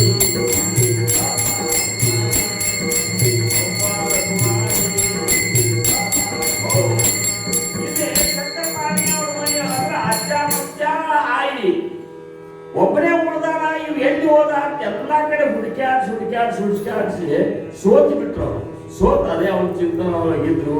ಇಲ್ಲಿ ನನಗೆ ಯಾರು ಇಲ್ಲ ಅಂತ ಬಂದು ಗುರುವಿನ ಸೇವಾ ಮಾಡ್ಲಿಕ್ಕಂತಾರ. ಹೆಂಗ್ ಮಾಡ್ಲಿಕ್ಕಂತಾರಂತ್ರಿ? ಅವಾಗ ಎಷ್ಟು ವರ್ಷ ಆಗಿರ್ಬೇಕಪ್ಪ ಸುನೀಲ್ ಅವರಿಗೆ, ಏಕನಾಥ ಮಹಾರಾಜರಿಗೆ? ಬಹಳ 9 ವರ್ಷ ಇರ್ಬೇಕು. 9 ವರ್ಷದ ಹುಡುಗ ಹೆಂಗ ಸೇವಾ ಮಾಡೋದು ಅಂದ್ರ, ಏಕನಾಥ್ ಇರ್ಲಿಲ್ಲ ಅಂದ್ರೆ ಜನಾರ್ದನ ಪಂತ್ರಿಗೆ ನಡೀತಿದ್ದಿಲ್ಲ ಹಂಗ ಸೇವಾ. ಅವ್ರು ಹೇಳೋಕ್ಕಿಂತ ಮೊದಲ ಅವ್ರು ಹೇಳೋದೇನೋ ಅಗ್ದಿ ನಸಿಕರು ಹೇಳ್ತಾರೆ. ಯಾರಾಗಲಿ ಆಧ್ಯಾತ್ಮವಾದಿಗಳು ಈಗಿನವ್ರ ಜೊತೆ 9 ತನಕ ಬರ್ಕೋತಾರೆ ಅಂತೀರ ನಾವು. ಅವರು ಬ್ರಾಹ್ಮಿ ಸಮಯದೊಳಗೆ ಹೇಳ್ತಿರ್ತಾರೆ, ನಸಿಕಲೇ ಹೇಳ್ತಿರ್ತಾರೆ. ಅವ್ರು ಹೇಳೋಕ್ಕಿಂತ ಮೊದಲು ಇವ್ರು ಹೇಳ್ಬೇಕು. ಶಿಷ್ಯ ಅವ್ರು ಹೇಳ್ತು ಏಳೋ ಏಕನಾಥ ಅಂತ ಓದದಿಂದ ಹೇಳೋದಾದ ಶಿಷ್ಯನ ಕೆಲಸ ಅಲ್ಲ. ಅವ್ರು ಹೇಳೋಕ್ಕಿಂತ ಮೊದಲು ಹೇಳ್ಬೇಕು. ಎದ್ದು ಕೂಡಲೇ ಹಂಗ ಮಹಾರಾಜ ಹೇಳ್ದಂತ ಎಬ್ಸುವಂಗಿಲ್ಲ. ಮೊದಲು ಆ ವಾಡೆ ಎಲ್ಲ ಕಸ ಹುಡುಗಬೇಕು, ಸ್ವಚ್ಛ ಮಾಡ್ಬೇಕು. ಮೊದಲು ಸ್ವಚ್ಛ ಮಾಡಿ ಗುರುನಾಥ ಅಂತ ಹೇಳಿ ಅವ್ರನ್ನ ಎಬ್ಬಿಸ್ಬೇಕು. ಎದ್ದು ಕೂಡಲೇ ಅವ್ರಿಗೆ ಬಿಸಿನೀರು ಕಾಸಿಟ್ಟಿರ್ಬೇಕು. ಕಟ್ಟೋದಕ್ಕೆ ಅವ್ರಿಗೆ ಮುದ್ದೆ ತೊಳ್ಕೊಳಿಕ್ಕೆ, ಹಂತಿಕೊಳ್ಳಿಕ್ಕೆ ಎಲ್ಲ ಸಜ್ಜು ತಂದು ಇಟ್ಟಿರ್ಬೇಕು. ನೋಡ್ರಿ, ಇಷ್ಟೆಲ್ಲ ಅವ್ರ ಆ ಕಡೆ ಹೋದ ಕೂಡ ಈ ಕಡೆ ಎಲ್ಲ ಹಾಸಿಗೆ ಮಾಡಿಸ್ಬೇಕು. ಅವ್ರು ಸರಿಯಾಗಿ ಇಡಬೇಕು. ಇಟ್ಟವ್ರು ಹತ್ತಿಕೊಂಡು ಇಟ್ಟು ಸಜ್ಜ ಆಗೋದ್ರಾಗೆ ಕಾಕ್ರಾಂತಿ ಮಾಡೋ ಸಂಬಂಧ ಅವರಿಗೆಲ್ಲ ಅಲ್ಲಿ ಸಾಮಾನು ಸಜ್ಜ ಇಡಬೇಕು. ಅಷ್ಟು ಮಾಡಿ ಅವ್ರು ಕೂಡೋದ್ರಾಗೆ ಸ್ನಾನಕ್ಕೆ ನೀರು ಕಾಸಿಡಬೇಕು. ಎಲ್ಲ ಸ್ನಾನದ ಬಟ್ಟೆ ಒಗೆದು ಬಟ್ಟೆಗಳು ತಂದಿಡಬೇಕು. ಸುಮ್ಮನೆ ಇಲ್ಲ. ಅವ್ರು ಹಿಂದಕ್ಕೆ ಪತಿವ್ರತ ಸ್ತ್ರೀಯರು ಏನು ಗಂಡನ ಸೇವೆ ಮಾಡ್ತಿದ್ರಲ್ಲ, ಅದಕ್ಕಿಂತ ಅತತದ ಇದು. ಯಾಕಂದ್ರ ಶಿಷ್ಯನಿಗೆ ಗುರುನೇ ಗಂಡ. ನಾವು ಹಂಗ ಸದ್ಗುರುನಾಥನ ಈ ರೀತಿ ಸೇವಾ ಮಾಡಿದ್ರೆ ಮಾತ್ರ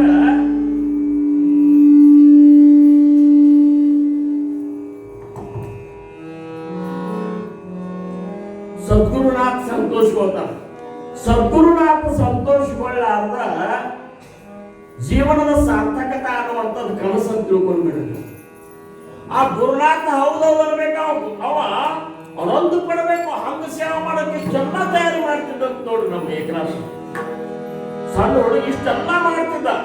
ಮಾಡಿ ಆಗುದ್ರಾಗೆ ಮುಂದೆಲ್ಲ ವ್ಯವಸ್ಥೆ, ಪೂಜಾದ ವ್ಯವಸ್ಥೆ ಅವನ್ನೆಲ್ಲ ಈಗಿನ ಗತೆ ಹಂಗ ಒಮ್ಮೆ ತಿಂಗಳಿಗೊಮ್ಮೆ ತಿಕ್ತಿದ್ದಿಲ್ಲ. ದಿವಸ ತಿಕ್ಕುದೇ. ಎಲ್ಲ ದಿವಸ ಸ್ವಚ್ಛ ಮಾಡಿ ದೇವರ ಮುಂದಿಟ್ಟು ಅವರು ಮಣಿ ಹಾಕಿ ಅವ್ರ ಬಂದು ಪೂಜಾ ಕೊಡ್ಬೇಕು. ಇಷ್ಟು ಕೆಲಸ ದಿಸೋದಂತಾರೆ ನೀವು. ಇಷ್ಟಾದ್ಮೇಲೆ ಅವ್ರು ಕಿಲ್ಲಾಕ್ ಹೋಗ್ತಿದ್ರು. ಅವ್ರು ಕಿಲ್ಲೆದಾರ ಅವರು ಅಲ್ಲಿ ಹೋದ ಮೇಲೆ ಅವ್ರ ಬೆನ್ನತ್ತಿ ಹೋಗಿ ಅಲ್ಲಿ ಏನಲ್ಲ 70 ಅಲ್ಲಿ ಏನಂದ್ರ ಅಲ್ಲಿ ಸೇವೆ ಮಾಡೋದೇ. ಏನಿದು ಒಂದು ಕ್ಷಣ ಬಿಡ್ಲಾರ್ದ ಗುರುವಿನ ಸೇವಾ ಮಾಡೋದಂದ್ರೆ 9 ವರ್ಷದ ಬಾಲಕ್ಕೆ ಹೇಳ್ತು ನಿಮಗೆ. ಸಂಸಾರವಾತಿ ಅದಾರ ಹೋಗಿ ಮಾಡ್ಬೋದು ಕರೆ, ಆದ್ರೆ ಏನೂ ಇಲ್ಲೇ ಇಲ್ಲ. ಗುರುವಿನ ಒಂದು ಸಂತೋಷಕ್ಕಾಗಿ ಈ ರೀತಿ ಪರೋಪರಿ ಸೇವಾ ಮಾಡಿದಾಗ ಆದ್ರೂ ಉಪದೇಶ ಕೊಡ್ತಿದ್ದಿಲ್ಲ ಅಂತ ಜನಾರ್ದನ ಮಾತ್ರ ಉಪದೇಶ ಕೊಟ್ಟಿದ್ದಿಲ್ಲ. ಇಷ್ಟು ಸೇವಾ ಮಾಡಿದ್ರು ಸಹಿತ. ಅದಕ್ಕೆ ಇವರಂತಾರೆ ಹರಿ ಗುರು ಸೇವಾ ಮಾಡೋ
ಮಾೌಲಿ ಜ್ಞಾನೇಶ್ವರ ಗುರುಗಳು ಯಾರಂದ್ರೆ ನೀವು ನಿವೃತ್ತಿನಾಥರು ಅವ್ರ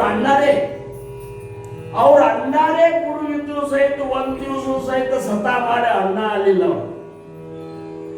ಗುರುದಾದ ಅವ್ರ ಜ್ಞಾನಿ ಎಂಥ ಶ್ರದ್ಧಾ ಅಂದ್ರ ಜ್ಞಾನೇಶ್ವರಿ ಗ್ರಂಥ ಬರೆಯುವಂತಾಗ ಮೊದಲು ಗುರುಸ್ತವನ ಮಾಡುವಂತ ಪ್ರತಿಯೊಂದು ಅಧ್ಯಾಯದಾಗ ಗುರುಸ್ತವನ ಮಾಡ್ಲಿಕ್ಕೆ ಕೂತ್ರಂದ್ರ ಎಷ್ಟು ಸ್ತವನ ಮಾಡ್ತಿದ್ರು ಅಂದ್ರ ಕಡೆಗೆ ನಿವೃತ್ತಿನಾಥರೇ ಅಂತಿದ್ರು ಸಾಕು ಜ್ಞಾನ ಇದು ಒಂದು ವಿಷಯ ಶುರು ಮಾಡುವುದು ಅಂದ್ರ ಗುರುವಿನ ವರ್ಣನ ಮಾಡುವತ್ನಾಗ ಗುರುವಿನ ಸ್ಮರಣ ಮಾಡುವತ್ನಾಗ ಯಾರು ತಮ್ಮನ್ನ ತಾವು ಮರಿತಾರಲ್ಲ ಅವ್ರಂತಲ್ಲಿ ಶಿಷ್ಯತ್ವ ಜಾಗೃತ ಆಗ್ಯದ ಅಂತ ತಿಳ್ಕೊರಿ ಗೋಪಾಲ ಕುಮಾರಿ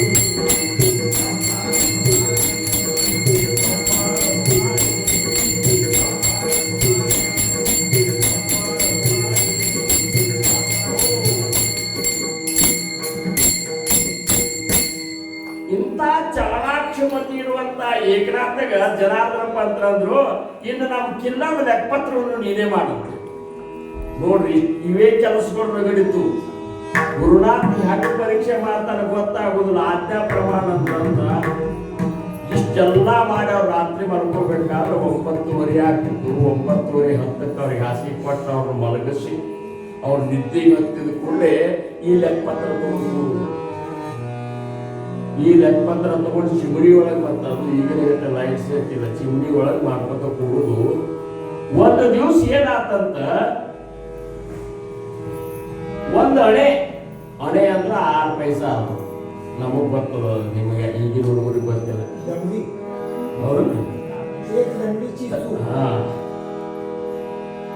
ಒಂದು ಅಣೆ ಫರಕ್ ಬಿತ್ತು ಲೆಕ್ಕಪತ್ರ. ಏನು ಒಂದು ಅಣೆ ಅನ್ಲಿಕ್ಕೆ ಏನು 5 ಪೈಸಾ ಅಂತ ಬರಲ್ಲ, 5 ಪೈಸಾ ಫರಕ್ ಬಿತ್ತು. ಇಷ್ಟು ಲೆಕ್ಕನ್ಯಾಗ ಅದು ಒಟ್ಟ ಸಿಗವಂತಂತದು. ರಾತ್ರಿ 1 ಆತ್ 2 ಆತ್ 3 ಆತ್ ಒಟ್ಟ ಇಷ್ಟೊತ್ತು ಕೊಡುವಂಥದ್ದು. ಮತ್ತೆ ತುಳಿತಾವ ಮತ್ತೆ ಮಾಡವ 5 ಪೈಸಾ ಬಂದೇ ಬಿಡುದ. ಇದು ಎಲ್ಲ ಕೂಡಿಸಿ ರಾತ್ರಿ 3 ಆಗ್ತದ. 3 ಸುಮಾರ ಅದು ಕರೆಕ್ಟ್ ಕೂಡ್ತದ. ಸಿಕ್ತೋ ಅದು ಕುಂಡ್ಲಾಡಿ ಶುರು ಮಾಡಿಬಿಟ್ಟು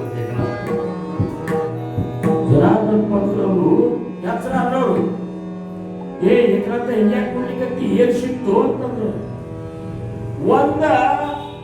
ಒಂದ್ ಪೈಸಾ ಅಂತ ಶುಗರ್ಲ 1 ಪೈಸಾ ಲೆಕ್ಕ ತಪ್ಪಿತ್ತು ಗುರುಗಳ, ಅದು ಸಿಕ್ತು. ಸದ್ಗುರುಗಳು ಅಂದ್ರು ಬರೇ 1 ಪೈಸಾ ಲೆಕ್ಕ ತಪ್ಪಿದ್ದಕ್ಕೆ ಇಟ್ಟು ನೀನು ಬಡದಾಡ್ಕೊಂಡು ಅದನ್ನು ಸುದ್ದಿ ಮಾಡಿದಿ. ಜನರು ಪೂರ್ಣ ಲೆಕ್ಕನೇ ತಪ್ಪ್ಯಾರ. ತಾವು ಎದಕ್ ಬಂದೇವ ಅನ್ನೋದು ಗೊತ್ತಿಲ್ಲ, ಏನ್ ಮಾಡ್ಬೇಕು ಗೊತ್ತಿಲ್ಲ, ಉದ್ಧಾರ ಹೆಂಗ ಆಗ್ಬೇಕು ಅನ್ನೋದು ಗೊತ್ತಿಲ್ಲ. ತಾಮಾತು ತಮ್ಮ ಹೆಂಡ್ರಾತು ಮಕ್ಕಳಾತು ಏನದು ಅದ್ರಾಗ ಈಗಂತೂ ನೋಡ್ಬೇಕದನ್ನ. ಅವ್ರು ಎದಕ್ ಹುಟ್ಟಿರಿ ಅಂದ್ರೆ ನಾವು ಇದಕ್ಕೆ ಹುಟ್ಟಿವಂತಾವ್. ನೀವೆಲ್ಲ ಎಲ್ಲಿ ಸತ್ಸಂಗ, ಎಲ್ಲಿ ಭಜನೆ, ಭಾಷೆಗರ ಮಾಜಾ ಸಂಸಾರ ದೇವ ಕೈಚ ಅಣಿಲ ತೋರ ಐಸಾ ಕರಿ ಜೋ ನಿರ್ಧಾರ ತೋ ರಜೋಗುಣದ ಲಕ್ಷಣದೊಳಗ ರಜೋಗುಣ ಎಷ್ಟು ತುಂಬಿರೋದ್ರ ಮತ್ ಶಿಸ್ತಾಗ ಉಳ್ಳಾಗಡ್ಡಿ ಬೆಳ್ಳುಳ್ಳಿ ಆಮೇಲೆ ಎಷ್ಟು ಹೊಟ್ಟಿಗೆ ಊಟ ಮಾಡಿದ ಅದು ಮತ್ತ ಇದು ಪ್ರಪಂಚದ ಕಡೆನೇ ಅಳಿಸುದಿಲ್ಲ. ಹೌದು, ಎಲ್ಲಿ ದೇವರ ಎಲ್ಲಿ ಇದು ನಾವು ಮನಿ ನಮ್ಮಿದು ನಮ್ಮ ಹೆಣ್ರು. ಕೆಲವೊಬ್ಬರು ನೋಡಿ ನೀವು ಸತ್ಸಂಗಕ್ಕೆ ಯಾಕೆ ಬರಲಿಲ್ಲ ಅಂದ್ರೆ ಸೊಸಿ ಕೂಡಿಸಿತ್ತು, ಸತ್ಸಂಗ ಹೆಚ್ಚಿದ್ದು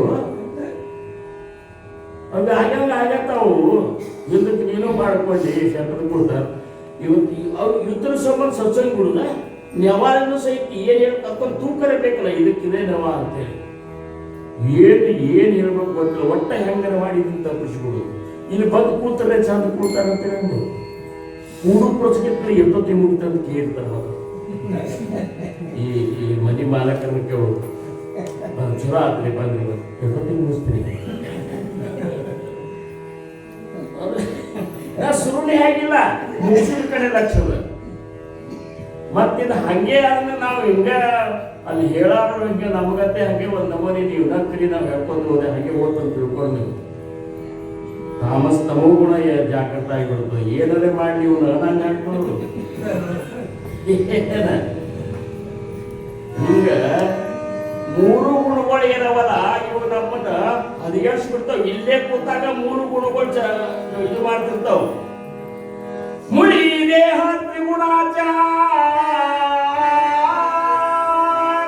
ರಜ ತಮ ಸತ್ವಾಚಾರ ತ್ಯಾಯಿ ಮದೇ ಉತ್ತಮ ಗುಣ.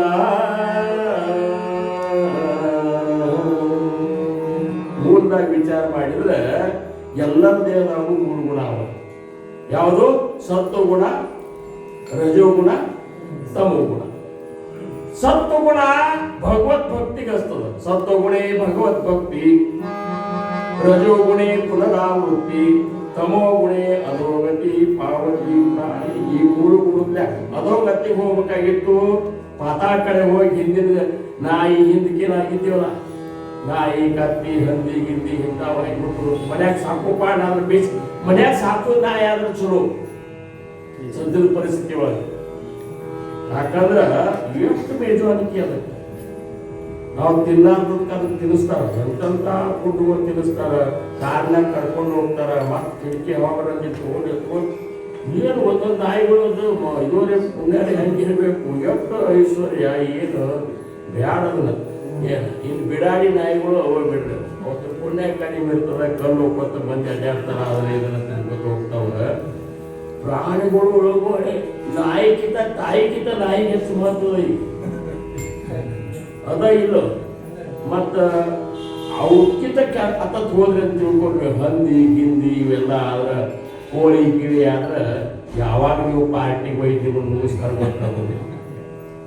ಇವು ಯಾವ ಆಗಬಾರ್ದಾಗಿತ್ತು ಅಂದ್ರ ಸತ್ವಗುಣ ಜಾಗೃತಿ.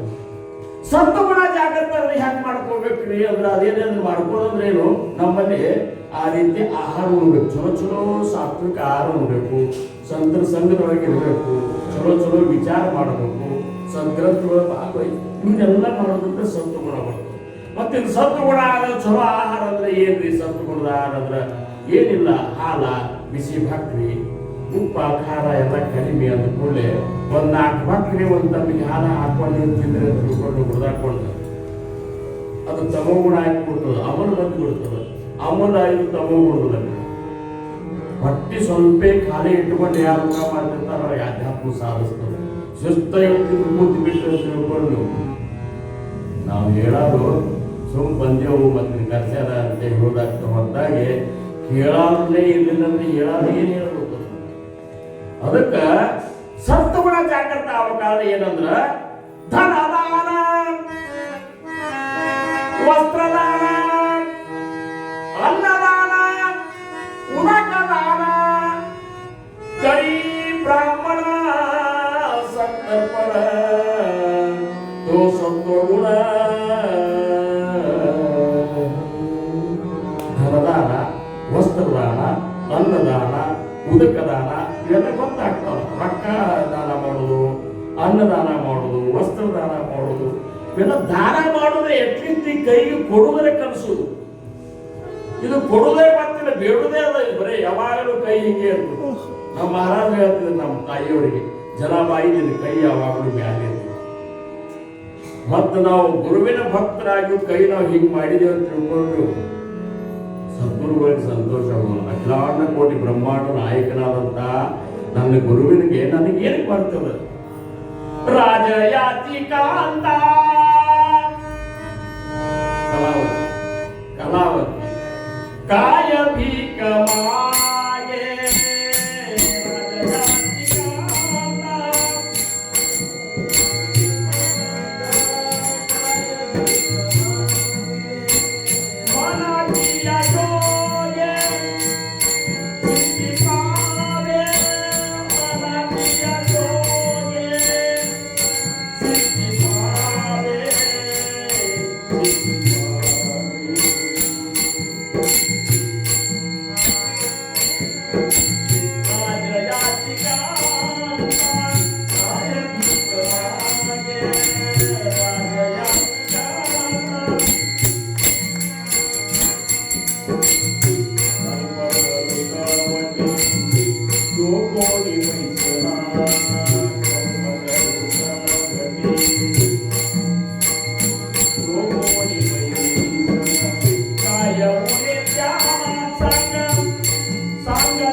ಗುರುನಾಥ್ ಹಿಂದಿದ್ದಂದ್ರೆ ಮತ್ತೊಬ್ಬರು ನೋಡಿ ಏನ್ ಮಾಡೋದು ನನಗೆಲ್ಲನೂ ಇದ್ದಂಗ ನೋಡಿ. ಅಕ್ಕಡ ಕೊಟ್ಟ ಸಮರ್ಥ ಮಹಾರಾಜರ ಒಂದು ಇದು ಅದ, ಭಿಯೂನ ಕೋಸ್ ಮೀ ಪಾಟಿಸಿ ಆಗಿ ನಾನು ಹಿಂದಿದ್ದ ಅಂಜಬೇಡ ಅಂತೇಳಿ ಗುರುವಿನ ಒಂದು ಏನೋ ಒಂದು ಹಂಗ ಗುರುವಿನ ಶಿಷ್ಯರು ಗೋಳ್ಯಾಡಬಾರ್ದು. ಅವ್ನು ಗೋಳ್ಯಾಡ್ತಿತ್ತಂದ್ರೆ ಗುರುವಿನ ಶಿಷ್ಯ ಆಗ್ಲಿಕ್ಕೆ ಅವ್ರು ನಾಯಕಿಲ್ಲ ಅಂತ ತಿಳ್ಕೊಂಡ್ಬೇಕು. ಹಂಗ ಏಕನಾಥ್ ಮಹಾರಾಜರು ಸೇವಾ ಮಾಡಿದಾಗ ಜನಾರ್ದನ ಪಂತರು ಅಂದ್ರು ಎಲ್ಲ ಸಂಸಾರದ್ದೇ ಎಲ್ಲ ತತ್ವಗೆ ಬಂದಿದ್ದು ಅದನ್ನು ಶುದ್ಧ ಮಾಡ್ಲಿಕ್ಕೆ ನೀವು ಬರಕಂತ ಅಂತೇಳಿ ನಿನಗೆ ನಡಿ ದತ್ತಾತ್ರೇಯ ದರ್ಶನ ಮಾಡ್ತೇನೆ. ಅವಾಗ ಗುರುವಾರ ತಮ್ಮೆ ಜನಾರ್ದನ ಪಂತರು ಅಲ್ಲೇ ಏನು ದೇವಗಢದ ಅಂತಲ್ಲಿ ಒಂದು ದೊಡ್ಡ ಗುಡ್ಡ.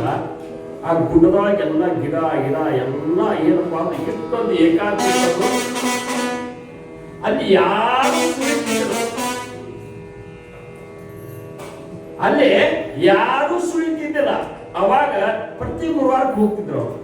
ಹೋಗಿ ಅಲ್ಲಿ ಸಹಸ್ರ ಲಿಂಗವನ್ನ ಮಣ್ಣಿನ ಲಿಂಗ ಮಾಡಿ ಅವರ ಅರ್ಚನಾ ಮಾಡಿ ಧ್ಯಾನಕ್ಕೆ ಹೋಗ್ತಿದ್ರು. ಕೂತಾಗ ದತ್ತಾತ್ರೇಯ ಬಂದು ಅವ್ರಿಗೆ ದರ್ಶನ ಕೊಡ್ತಾರೆ. ದತ್ತಾತ್ರೇಯ ಜೋಡಿ ಸಂಭಾಷಣೆ ಆಗ್ತಿತ್ತು. ಸಂಜೆನಾಗ ಬರ್ತಿದ್ರು. ಈ ಗುರುವಾರ ಹೋಗುವಂತಾಗಾದ್ರು ಏಕನಾಥ ಇವತ್ತು ನಾವು ಒಬ್ಬರೇ ಹೋಗುದು, ಮತ್ತೆ ಯಾರು ಕರ್ಕೊಂಡು ಹೋಗ್ತಿದ್ರು, ಇವತ್ತು ನಿನ್ನೂ ಕರ್ಕೊಂಡು ಹೋಗ್ತೀನಿ, ಒಟ್ಟು ಕೃಪಾ ಹಾಕು ಅಂತೇಳಿ ಸಾರ್ಥಾಗಿ ನಮಸ್ಕಾರ ಹಾಕಿದ. ಏಕನಾಥ್ ಮಹಾರಾಜನ ಕರ್ಕೊಂಡು ಹೋದ್ರು. ಗುಡ್ರಾಗ ಹೋಗಿ ನೋಡಿದ್ರು. ಹೋಗುವಂತಾಗ ಹಾದ್ಯಾಗ ಹೇಳಿದ್ರು, ನೋಡಿಲ್ಲೇ ಅಲ್ಲಿ ಯಾರು ಅಡ್ಡಾಡೋದಿಲ್ಲ. ಅಕಸ್ಮಾತ್ ಯಾರಾದ್ರೂ ಬಂದ್ರು ಅಂದ್ರೆ ಅವ್ರು ಮತ್ತೆ ಯಾರು ಹಿಡಿದ್ರು ದತ್ತಾತ್ರೇಯ ಇರ್ತಾರೆ. ಈ 3 ಮಂದಿ ತಗೊಂಡ ಬರ್ತಾರೆ, ಹಿಂಗೇನು ತಿಳ್ಕೊಬೇಡ ನೀನು. ಅವ್ರು ಯಾವ ಬೇಕಾದ ವೇಷನಾಗೂ ಬರ್ಬೋದು ಏನು.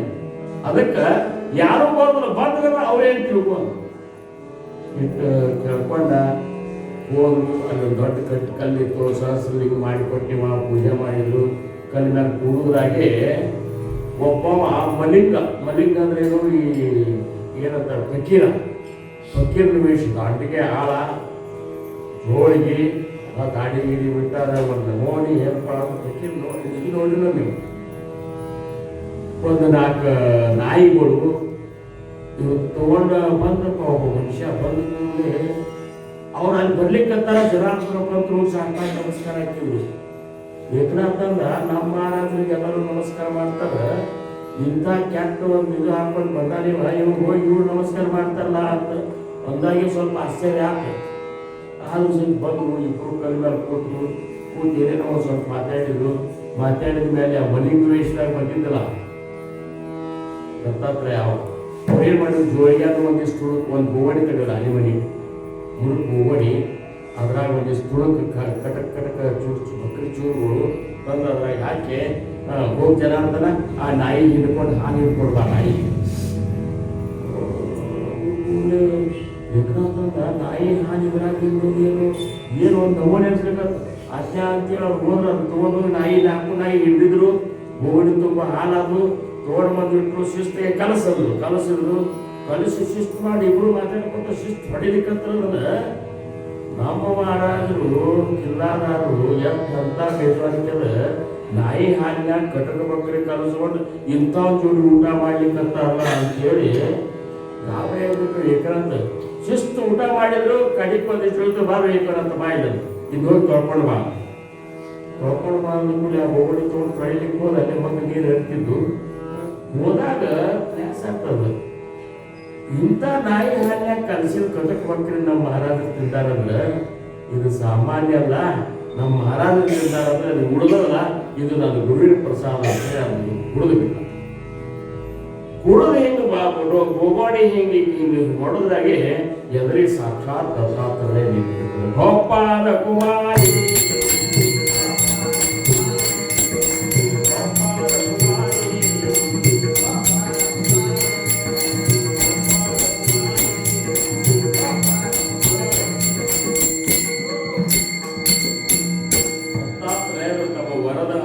ಏಕನಾಥನ ತಲೆ ಮೇಲೆ ಇಟ್ಟು ಜನಾರ್ದನ ಇನ್ನೇವು ಉಪದೇಶ ಕೊಡ್ತಾರೆ. ಅವಾಗ ದತ್ತಾತ್ರೇಯ ಆಜ್ಞೆ ಆದ ಮೇಲೆ ಉಪದೇಶ ಕೊಟ್ಟು 8 ವರ್ಷ ಆಗಿತ್ತು. 12 ವರ್ಷ ಆಗಿತ್ತು. 12 ವರ್ಷ ಸೇವಾ ಮಾಡಿದ್ರು. ಉಪದೇಶ ಸಿಕ್ಕಿದ್ದಿಲ್ಲ. ನಾವು ಓದಿಕೊಂಡು ಎದಕ್ಕೆ ಹೊಂಟ್ರು ಏನು ಉಪದೇಶ ಕೊಡ್ತಾರೆ. ಕೋಳಿ ಕೊಡ್ತೀವಿ. ಈ ಕೋಳಿಗೆ ಹೋಗೋದಕ್ಕೆ ಅವ್ರು ಕೊಡೋದಕ್ಕೆ ಮೇಳದ ಹೊಂಟ. ಆದ್ರೆ ಅವಾಗ ಹಂಗೆ ಇದ್ದಿದ್ದಿಲ್ಲ. 12 ವರ್ಷ ಕೊಡೋಪರಿ ಸೇವಾ ಮಾಡಿದ ಗುರುವಿಗೆ ಅದು ಮತ್ತು ದತ್ತಾತ್ರೇಯನ ಒಂದು ಆಜ್ಞೆ ಆದ ಮೇಲೆ ಉಪದೇಶ ಕೊಟ್ಟರು. ಉಪದೇಶ ಕೊಟ್ಟು ಏನು ಹೇಳಿದ್ರು ಅಂತಂದ್ರೆ, ನೋಡು ಇನ್ನು ನಿನ್ನ ಉದ್ಧಾರ ನೀನೇ ಮಾಡ್ಕೋದಂತ ಹೇಳಿದ್ರು. ಉಪದೇಶ ಕೊಟ್ಟ ನೀನೇ ನಾಮಸ್ಮರಣೆ ಮಾಡು, ನಿನ್ನ ಉದ್ಧಾರ ಆಗ್ತದ. ಅದೇನೇ ಹೇಳಿಲ್ಲ. ನಿನಗೆ ಉಪದೇಶ ಕೊಟ್ಬಿಟ್ಟಿದ್ರು, ಇನ್ನು ನಿನ್ನ ಉದ್ಧಾರ ನೀನೇ ಮಾಡ್ಕೋದು. ಮತ್ತಂಗ ನಮಗೂ ಉಪದೇಶ ಕೊಟ್ಟಲ್ಲ. ನಾವು ಯಾರಿಗೆ ಏನು ನಾಮಸ್ಮರಣೆ ಮಾಡ್ತಿರಲಿಲ್ಲ ಅಂತೇಳಿ ಯಾರು ನಮ್ಮ ಮಹಾರಾಜ ಶಿಷ್ಯರಿಗೆ ಯಾರಿಗಾರು ಕೇಳಿದ್ರು ತಿಳ್ಕೊಂಡು ಮಾಡ್ಬೇಕಂತೇಳಿ ಆದ್ರೂ ಮಹಾರಾಜ ಅವರ ಮಾಡಿಸ್ಕೋಬೇಕ್ರಿ. ಮಹಾರಾಜ ಉಪದೇಶ ಕೊಟ್ರೆ ಅವ್ರು ಮಾಡಿಸ್ಕೊತಾರೆ, ಸದ್ಗುರುಗಳು ಮಾಡಿಸ್ಕೊತಾರೆ, ನಾವು ಮಾಡ್ಬೇಕದನ್ನ ಅಂತ ಹೇಳಿ ಏನ್ ಹೇಳಿದ್ರು, ಇಲ್ಲಿ ಸೂರಮಂಜ ಪರ್ವತ ಅಲ್ಲ, ಸೂರಮಂಜ ಪರ್ವತದಾಗ ಹೋಗಿ ನೀನು ಸಾಧನ ಮಾಡು, ಯಾವಾಗ ವಿಶೇಷ ಘಟಿಸ್ತದಲ್ಲ ಅವಾಗ ನನ್ನಂತಲ್ಲಿ ಬಾಗಿ. ಅಲ್ಲೇನು ಊಟದ ವ್ಯವಸ್ಥೆ ಇಲ್ಲಿ ಏನು ಇಲ್ಲೇ ಇಲ್ಲ. ಗುರುಗಳು ಹೇಳಿದ್ರು, ಇವು ಆಜ್ಞಾ ಪ್ರಮಾಣ ಅಂತೇಳಿ ಇವು ಏಕನಾಥ್ ಮಹಾರಾಜ್ ಹೋಗಿ ಅಲ್ಲಿ ಸೂರ್ಯಮಂಜಿ ಪರ್ವತ ಕೆಟ್ಟ ಬಿಸಿಲ, ಒಂದು ಗಿಡ ಇತ್ತು, ಗಿಡದ ತಳಗ ಒಂದು ಕಲ್ಲಿತ್ತು, ಕಲ್ಲು ಮೇಲೆ ಧ್ಯಾನಕ್ಕೆ ಕೂತರು. ಧ್ಯಾನಕ್ಕೆ ಕೂತ ಅಲ್ಲೇ ಏನಪ್ಪಾ ಅಂದ್ರೆ ನಿಂತು ಧ್ಯಾನ ಮಾಡ್ಲಿಕ್ಕಂದ್ರು. ಏನಾಗ್ತಂದ್ರ ಒಬ್ಬ ಹಾಲು ಮಾರವ ಈ ಹಳ್ಳಿಯಿಂದ ಮತ್ತೊಂದು ಹಳ್ಳಿಗೆ ಹೋಗಿ ಹಾಲು ಮಾರ್ಲಿಕ್ಕೆ ಕ್ಯಾನ್ಗೆ ತಗೊಂಡು ಹೋಗ್ತಿದ್ದಾವ ದಿವಸ. ಈ ಬಾಲ ಸನ್ಯಾಸಿ ಏನ್ ಧ್ಯಾನಕ್ಕೆ ಕೂತಿದ್ರಲ್ಲ ಏಕನಾಥ್ ಮಹಾರಾಜರು, ಅವ್ರು ಧ್ಯಾನಕ್ಕೆ ಕೂತು ಫೋಟೋನೇ ಅದ ನೋಡ್ರಿ. ಈಗ ಎಲ್ಲಾ ಕಡೆ ಪ್ರಚಲಿತದ ಅವ್ರ ಧ್ಯಾನಕ್ಕೆ ಕೂತಿದ್ದು ಮ್ಯಾಲ ಒಂದು ಹೆಡಿ ಇದು ಆಗಿತ್ತು ಅದಲ್ಲ, ಅದು ಏಕನಾಥ್ ಮಹಾರಾಜರು. ಹಿಂಗ್ ಕೂತದ್ ನೋಡಿದ್ರೆ ಅವ್ರು ಕೂತದ್ ನೋಡಿದ್ರೆ ನಮ್ಗೆ ಕೂಡ ಅನಿಸ್ಬೇಕು. ನಾವು ಕೂತದ್ ನೋಡಿದ್ರೆ ಯಾರು ಕೂಡ್ಲಿಕ್ಕೆ ಹೋಗುದು ಹಿಂಗ್ ಎಲ್ಲಿ ಹತ್ತಬೇಕು, ಅದು ಈ ಕಡೆ ಹಿಂಗಾಯಿಸಿ ಬರ್ಬೇಕಲ್ಲ. ಪರಾ ಪಶಂತಿ ಮಧ್ಯಮಾಯು ಎಲ್ಲ ಒಂದು ಪೈಪ್ ಹೇಗಾಗ್ಬೇಕಂತಾರ ಅವರು, ಏಕೇ ಇಲ್ಲ. ಒಂದು ಕೂಡಲೇ ಧ್ಯಾನ ಕೂಡಲೇ ಅವ್ರು ನೋಡಿದ ಇಂಥ ಬಾಲು ಸನ್ಯಾಸಿ ಇಂಥ ಅಡಗಾಕ್ ಕೊಡ್ತಾರ, ಪಾಪ ಊಟದ ಏನ್ ಮಾಡ್ತಾರೋ ನಾ ಅಂತೂ ಹಾಲು ಮಾಡಿ ಜೀವಿಸ್ತೀನಿ, ಒಂದ್ ತಂಬಿಗೆ ಹಾಲು ಕುಡಿಲಿಕ್ಕೆ ಕೊಡ್ಬೇಕಂತೇಳಿ ಒಂದ್ ತಂಬಿಗೆ ತಾವು ತಗೊಂಡು ಹಾಲ ಮಂಗಲಿಂದ ಮಹಾರಾಜರು ಸ್ವೀಕಾರ ಮಾಡಿ ಅಂತಂದ್ರು. ಏಕನಾಥ್ ಮಹಾರಾಜರು ಇದ್ಯಾಕೆ ಹೋಗಿ ಮಾರಾಯ ನಮ್ಮನ್ನ ಗುರುನಾಥ ವ್ಯವಸ್ಥೆ ಇಟ್ಟಿರ್ತಾನ ಅಂದ್ಕೂಡಲೇ ಇಲ್ಲ ಸೇವಾ ಮಾಡ್ತಾರೆ ಅಂದ್ಕೂಡಲೇ ಕುಡ್ಲಿಕ್ಕಂದ್ರು. ಹೀಗೆ ಒಂದು 4-5 ದಿವಸ ಹೋಗಿತ್ತು, ಅಥವಾ ಇನ್ನ ಹೆಚ್ಚು ದಿವಸ ಹೋಗಿತ್ತು ಅಂತ ತಿಳ್ಕೊಂಡು ಮತ್ತೊಮ್ಮೆ ಏನ್ ಹಾಲು ಇಟ್ಟು ಹೋಗಿ ತಿರುಗಿ ಬರೋದ್ರಾಗ ಏನಾಗಿತ್ತಂದ್ರ ಇವ್ರಿಗೆ ಸಮಾಧಿ ಹಾಕಬೇಕಿತ್ತು. ನಾಮಸ್ಮರಣೆ ಆ ಒಂದು ಹಾವ ಸರ್ಪ ಇವ್ರ ಮೈ ತುಂಬ ಸುತ್ತಕೊಂಡು ಇವ್ರ ತಲೆ ಮೇಲೆ ದೊಡ್ಡ ಹಿಡಿ ತಕೊಂಡು ಕೂತ್ಬಿಟ್ಟಿತ್ತು. ಅವ್ ಹಾಲು ಮಾರವ್ ಬಂದ ನೋಡಿ ಚಿಕ್ಕ ಚೀರ್ ಬಿಟ್ಟವ್. ಯಾಕಂದ್ರೆ ಆ ದಿವಸನಾಗ ಅವ್ರ ಮೇಲೆ ಪ್ರೇಮ ಹುಟ್ಟಿಬಿಟ್ಟಿತ್ತು. ಏನ್ ಕಡಿತದ ಏನಾಗ್ತದ ನನ್ನ ನೀವು ಕಡಿದ್ರೆ ಹಂಗತಿ ಅಂತೇಳಿ ಚಿಕ್ಕ ಚೀರಿದ ಕೂಡಲೇ ಏಕನಾಥ್ ಮಹಾರಾಜರ ಸಮಾಧಿ ಭಂಗ ಆತು. ಹಾವು ಸರ ಇಳಿದು ಹೋದ್ರು. ಇಳಿದು ಹೋದ ಕೂಡಲೇ ನೋಡಿದ್ರು ಹಾವ ಇಷ್ಟು ನೋಡಿದ ಮೇಲೆ ಏನಾಗಿರ್ತಂದ್ರೆ ಇವ್ರಿಗೆ ಏನ್ ವಿಶೇಷ ಆಗ್ತದ, ಹಾವುನ ಎಳಗು ತಮ್ಮ ಗುರುಗಳು ಕಾಣಿಸ್ಲಿಕ್ಕೆ ಶುರು ಮಾಡಿದ್ರು. ಹಾವುನ ಎಳಗು ತನ್ನ ಗುರುಗಳು ಕಾಣಿಸ್ಬೇಕಂದ್ರು. ಆ ತರುಣಕ್ಕ ಭಗವಂತ ತನ್ನ ಸಾಕ್ಷಾತ್ ಸ್ವರೂಪವನ್ನು ಪ್ರಕಟ ಮಾಡಿ ತೋರಿಸ್ಬಿಟ್ಟ. ವಿಶೇಷ ಗಣಸ್ತು ಅಂತೇಳಿ ಜನಾರ್ದನ ಪಂತ್ರ ಅಂತೇಳಿ ಬಂದ್ರು. ಬಂದಾಗ ಜನಾರ್ದನ ಪಂತ್ರ ಅಂದ್ರು, ಯಾಕೋ ಏಕನಾಥ ಬಂದಿ ಏನ್ ವಿಶೇಷ ಅಂತಂದ್ರು. ಹಿಂಗೆಲ್ಲ ಹಾವ ಬಂತು, ಹಿಂಗೆ ಎತ್ತರಾತು ಹೋತು ಅಂತ ಹೊಡಿಬಾರ್ದನು ಅಂತಂದ. ಯಾಕೆ ಹೊಡಿದ್ರು ನೋಡ್ನಾಥ, ಅದ್ರೊಳಗೆ ನೀನೇ ಕಂಡಿ ಮುಂದಿಂತ ಸಾಕ್ಷಾತ್ಕಾರ ಆತು ಅಂದ ಕೂಡಲೇ ಗುರುನಾಥ್ ಒಂದು ಮಾತಂತಾನೆ. ಇದನ್ನ ನೆನಪಿನಾಗಿಟ್ಟು ಲಕ್ಷ ಕೊಟ್ಟು ಕೇಳ್ತೀನಿ. ಏನಂತಾನಂದ್ರೆ, ಇವತ್ತು ನನ್ನ ಜನ್ಮ ಸಾರ್ಥಕತ ಆತು ಅಂತೇಳಿ ಏಕನಾಥ್ ಮಹಾರಾಜರಂತಾನಿದ್ದ. ಅಂದ್ರೆ ಸದ್ಗುರುಗಳಿಗೆ ಉಪದೇಶ ಕೊಟ್ಟ ಮೇಲೆ ಆ ಶಿಷ್ಯ ಏನಾದ್ರೂ ಇಂಥ ವಿಶೇಷ ಸಾಕ್ಷಾತ್ಕಾರದ ಅನುಭವಗೊಂಡ ಅಂದ್ರೆ ಆವಾಗ ನಮಗೂ ಉಪದೇಶ ಕೊಟ್ಟಂತ ಸದ್ಗುರುಗಳು ಅಂತಾರ, ಇವತ್ತು ನನ್ನ ಜನ್ಮ ಸಾರ್ಥಕತ ಆತು. ಇಷ್ಟು ನಮ್ಮ ಮೇಲೆ ಒಂದು ಹಂತ ಒಂದು ಬಲವಾದ ಸದಿಚ್ಛೆಯನ್ನು ಇಟ್ಟು ಉಪದೇಶ ಕೊಟ್ಟಿರ್ತಾರ. ನಾವು ಅನಸ್ತನ ಮಾಡಿದೇವೆ ಅಂದ್ರೆ ಏನಾಗ್ತದೆ, ನಮ್ಮನ್ನು ನಾವು ಮುಗಿಸ್ಕೊತೇವೆ. ಗುರುನಾಥನಿಗೆ ಏನಾಗೋದಿಲ್ಲ.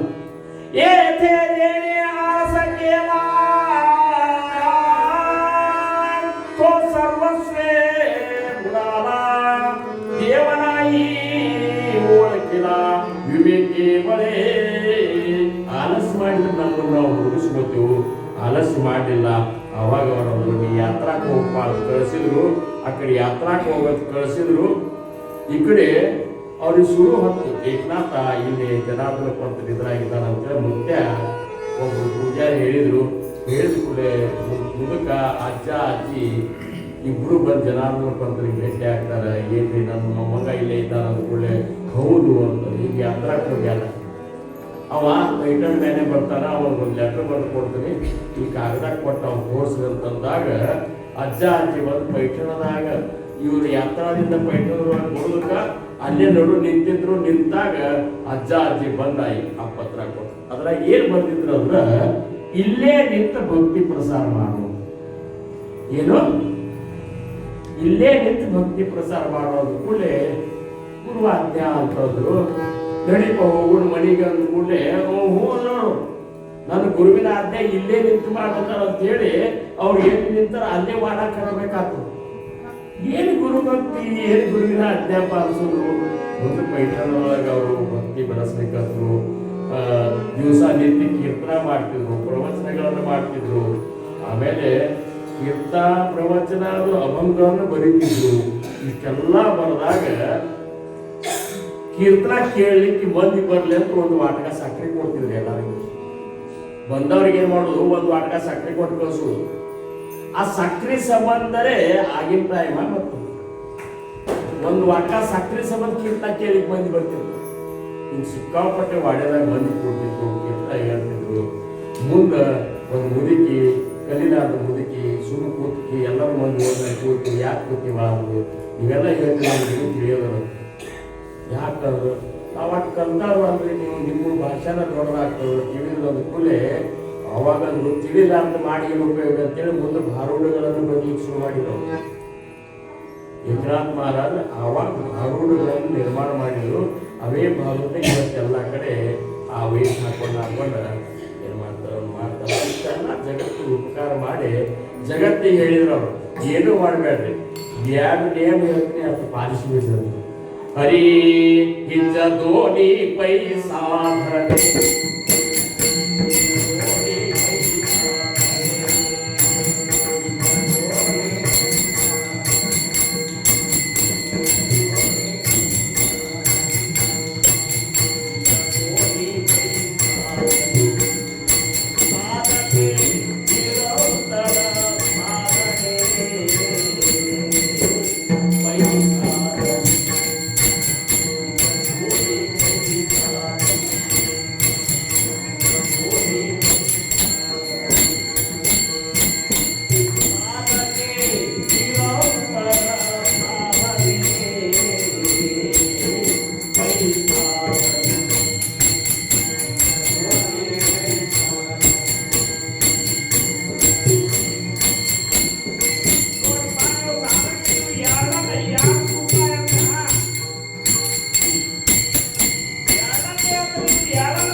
ಸಂಬಂಧ ಇಲ್ಲ ಅಂತಲ್ಲ.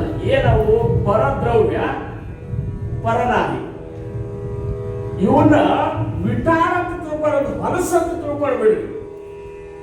ಪರಸ್ತ್ರೀ ಮತ್ತು ಪರಧನ ಇವನು ಮುಟ್ಟಬಾರದು ಅಂತ ತಿಳ್ಕೊಂಡು ನೀವು ಪಥ್ಯದ ಇದ್ದು ನಾಮಸ್ಮರಣೆ ಮಾಡಿದ್ರೆ ಮಾತ್ರ ನಿಮ್ಮ ಸ್ವರೂಪದ ಸಾಕ್ಷಾತ್ಕಾರ ಆಗ್ತದೆ. ಗೋಪಾಲ ಕುಮಾರಿ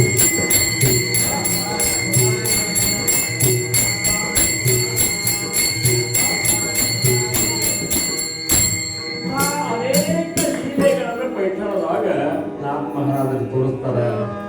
ಅವ್ರಿಗೆ ಏನೊಂದು ಬಿರುದದ ಅಂದ್ರೆ ಶಾಂತಿ ಬ್ರಹ್ಮ ಅಂತ. ಅಂದ್ರೆ ಶಾಂತತ ಅಂದ್ರೆ ಶಾಂತಿ ಬ್ರಹ್ಮ ಅಂದ್ರೆ ಎಂತ ಪರಿಸ್ಥಿತಿ ಒಳಗೂ ಅವ್ರು ಸಿಟ್ಟಿ ಬರ್ತಿದ್ದಿಲ್ಲ. ಅದಕ್ಕೆ ಅಂತ ಬಿರುದ ಅವ್ರಿಗಿತ್ತು. ನಮಗೇನಿರ್ಬೇಕು, ನಮಗೂ ಒಂದು ಕ್ಷಣದಾಗ ಸಿಟ್ಟು ಬಂದ್ಬಿಟ್ಟಿರ್ತದೆ. ಈಗ ಏನು ಸಿಟ್ಟು ಬರೋದಕ್ಕೆ ನಮ್ಗೆ ಸಿಟ್ಟು ಬರುವುದಲ್ಲ ಅದು, ಯಾಕಂದ್ರೆ ಸಿಟ್ಟು ಇರತ್ತದ. ಬರಬೇಕಾದ್ರೆ ಹೊರಗಿನಿಂದ ಬಂದು ಹಿಂಗೆ ಬರಬೇಕು, ಏನಿಲ್ಲ ಯಾವಾಗಲೂ ಸಿಟ್ಟಾಗೆ ಇದ್ದಂಗೆ ಇರ್ತದೆ. ಅವ್ರು ಶಾಂತ ಹಂಗೆ ಅವ್ರನ್ನ ಭಾರತ ಪರೀಕ್ಷೆ ಮಾಡ್ಯಾರ. ಭಾರತ ಕ್ಲೀನಿಗಳವ ನಮ್ಮ ಸುನಿಧಿಗೆ ಅದು ಗೊತ್ತವ, ನನಗೂ ಅವಾಗ ಗೊತ್ತ. ಕರೆ ಇದು ಸಮಯ ನಮಗೆ ಬರೋಬ್ಬರ ಲೆಕ್ಕಕ್ಕೆ ಬಂದ್ಬಿಟ್ಟೇವೆ. ಈಗ ಅದಕ್ಕೆ ಮುಗಿಸೋದನ್ನು ಹೊಡಿರ್ತಾರೆ. ಮೊದಲ ಈಗ ಎಷ್ಟೊತ್ತಿ ಶುರುವಾತ ಬಿಡುದ ಮುಗಿಸೋದ ಲೆಕ್ಕ ಎತ್ಕೊಂಡೆ ಕೂತಿರ್ತಾರೆ. ಈಗ ಮುಂದೆ ಅರ್ಧ ತಾಸ ಅದಕ್ಕೆ ಸೂರ್ಯಕಿರಣ ಚಂದ್ರಕಿರಣದಾಗ ವೇದ ಹತ್ತದ ನೋಡು, ಸೂರ್ಯ ಚಂದ್ರಗೆ ಹಂಗೆ ಇನ್ನು ಅರ್ಧ ತಾಸು ಟೈಮ್ ಇರ್ಲಿಕ್ಕಾಗಿ ಯಾವಾಗ ಮುಗಿಸ್ತಾರ. ನಾ ಅರ್ಧ ತಾಸು ಏನು ಹೇಳ್ತೀನಿ ಯಾರಿಗೂ ಗೊತ್ತೇ ಆಗುದು. ಎಲ್ಲ ಸುಳ್ಳೆ ನಾ ಇಟ್ಟು ತನಕ ಹೇಳಿದ್ದೀನಿ. ಅರ್ಧ ತಾಸಿನಿಂದ ಇರಲಿ ಕಡಿಕ ಇಂಥ ಎಲ್ಲ ಲೀಲೆಗಳನ್ನ ಮಾಡಿ ಜಗತ್ತಿಗೆ ಏನು ತೋರಿಸ್ತಾರ ಅಂದ್ರೆ ಅದ್ಭುತವಾದಂಥ ಲೋಕ ಬ್ರಹ್ಮಣ ಆತ್ಮ ಸಾಕ್ಷಾತ್ಕಾರಿ. ಯಾವ ಜಾತಿಯಲ್ಲಿಲ್ಲ, ಭೇದಲಿಲ್ಲ, ದೊಡ್ಡವರಲ್ಲಿಲ್ಲ, ಸಣ್ಣವರಲ್ಲಿಲ್ಲ, ಹೆಣ್ಣಲ್ಲಿಲ್ಲ, ಗಂಡಲ್ಲಿಲ್ಲ, ಎಲ್ಲರನ್ನೂ ಉದ್ಧಾರ ಮಾಡಬೇಕು ಅನ್ನುವಂಥ ಕಳಕಳಿಯಿಂದ ಎಲ್ಲರ ಅಂತಃಕರಣಗೆಲ್ಲ ಅಂತ ಪ್ರೇಮ ಮಾಡಿದವರು ಯಾರು ಇದ್ರೆ ಅದು ಏಕನಾಥ್ ಮಹಾರಾಜರು. ಅದಕ್ಕೆ ಅವರದ್ರು ಪ್ರೇಮ ಸುಖ ದೇಯಿ, ಪ್ರೇಮ ಸುಖ ದೇಯಿ, ಪ್ರೇಮೇ ವಿನರಾಯಿ ಸಹ. ಆ ಪ್ರೇಮದ ಸುಖ ಅವನ್ನ ನೋಡ್ರಿಪ್ಪ. ಯಾಕಂದ್ರೆ ಪ್ರೇಮ ಹೆಂಗದ, ಪ್ರೇಮ ಅತಿ ಗೋಡ ಅನುಭವಿಸುರವಾಡ ಏಕಾ ಜನಾರ್ದನಿ, ಪ್ರೇಮ ಅತಿ ಗೋಡ ಅನುಭವಿಸುರವಾಡ ಜ್ಞಾನತೀರ ಹೇಳದ. ಇವೆಲ್ಲ ಸಂಗೀತನಾಗ ಇಂದ ಚಂದ ಆಗ್ತಾವ. ಕರೆ ಸಮಯ ಮುಗಿದದ. ಕೊನೆಯದು ಈಗೇನದ, आवडीने भावे हरिनाम घेसी तुझी चिंता त्याचे सर्वांगे नको खेद करू कोण त्याग ಹೊರಟಿದ್ದ. ಜೀವನದೊಳಗೆ ಎಂಥ ಪರಿಸ್ಥಿತಿ ಬಂದರೂ ಸಹಿತ ಕೇರ್ ಮಾಡ್ಕೋಬೇಡ. ನಿನ್ನ ಪ್ರಾರಬ್ಧ ಅನುಸಾರ ಬಂದ ತಿಳ್ಕೋ. ಸಕಲ ಜೀವಾಂಚ ಕಲಿತೋ ಸುಮ. ಎಲ್ಲರೂ ಸಂಭಾಷಣ ನಿನ್ನೊಬ್ಬರು ಬಿಟ್ಟು ಸಂಭಾಷಿಸ್ತಾನೆ ದೇವರು. ಎಲ್ಲ ಪ್ರತಿಯೊಂದು ಪ್ರಾಣಿ ಪಕ್ಷಿ ಎಲ್ಲರನ್ನೂ ಜೀವಿತ ಸಂಭಾಷಿಸುತ್ತೆ. ನಿನ್ನೊಬ್ಬನೇ ಶಂಕರನೊಬ್ಬನ ಸಂಭಾಷಿಸೋದು तुझं मोकळीला ऐसे नाही, जैसा स्थिती आहे तैसा. ಹೆಂಗೆ ಬರ್ತದೆ ಪ್ರಸಂಗ ಹಿಂದಿಗಳು ಕೌಟುಕ ತೋಪಾಯಿ ಸಂಚಿತಾತೆ. ಪ್ರಪಂಚದಾಗ ಏನೇ ಕಷ್ಟ ಬಂದ್ರು ಸಹಿತ ಡಾಂಬರಾಟ ನೋಡ್ತಿರ್ತಿರ್ಲ. ರಗಡ್ ಒಂದೇ ಎದಿಗಿನಾಗ ಎಷ್ಟೋ ಮಂದಿ ಹಾಯ್ತಿರ್ತಾರೆ. ನಮಗೇನು ಅನ್ನಿಸ್ತದೆ, ನೋಡ್ತೇವೆ, ಮಜಾ ಮಾಡ್ಕೊತೇವೆ, ಒಂದು ರೂಪಾಯಿ ಭಾಳ ಒಗದು ಹೋಗ್ಬಿಡ್ತೇವೆ. ಹಂಗೆ ನಿಮ್ಮ ಸಂಸಾರದಾಗ ಬಂದು ಹಂಗೆ ನೋಡುತ್ತೆ. ಒಂದು ಕೊನೆಗಂದು ಏಕಾ ಜನಾರ್ದನಿ भोग प्राप्ताच्या हरिमुखे त्यांच्या हरिकृपे त्यांच्या नाश झाला. एका जनार्दनी भोग प्राप्त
कल्पने जीवाला हो कोळकाळी संत मंडळी सुटे असो अहंकाराच्या वाहनाला लागो रसा माझ्या विठुराचा भाविकाशी नामामध्ये दया असावे कल्याण जामुक निदान पांडुरंग गोपाल कुमारी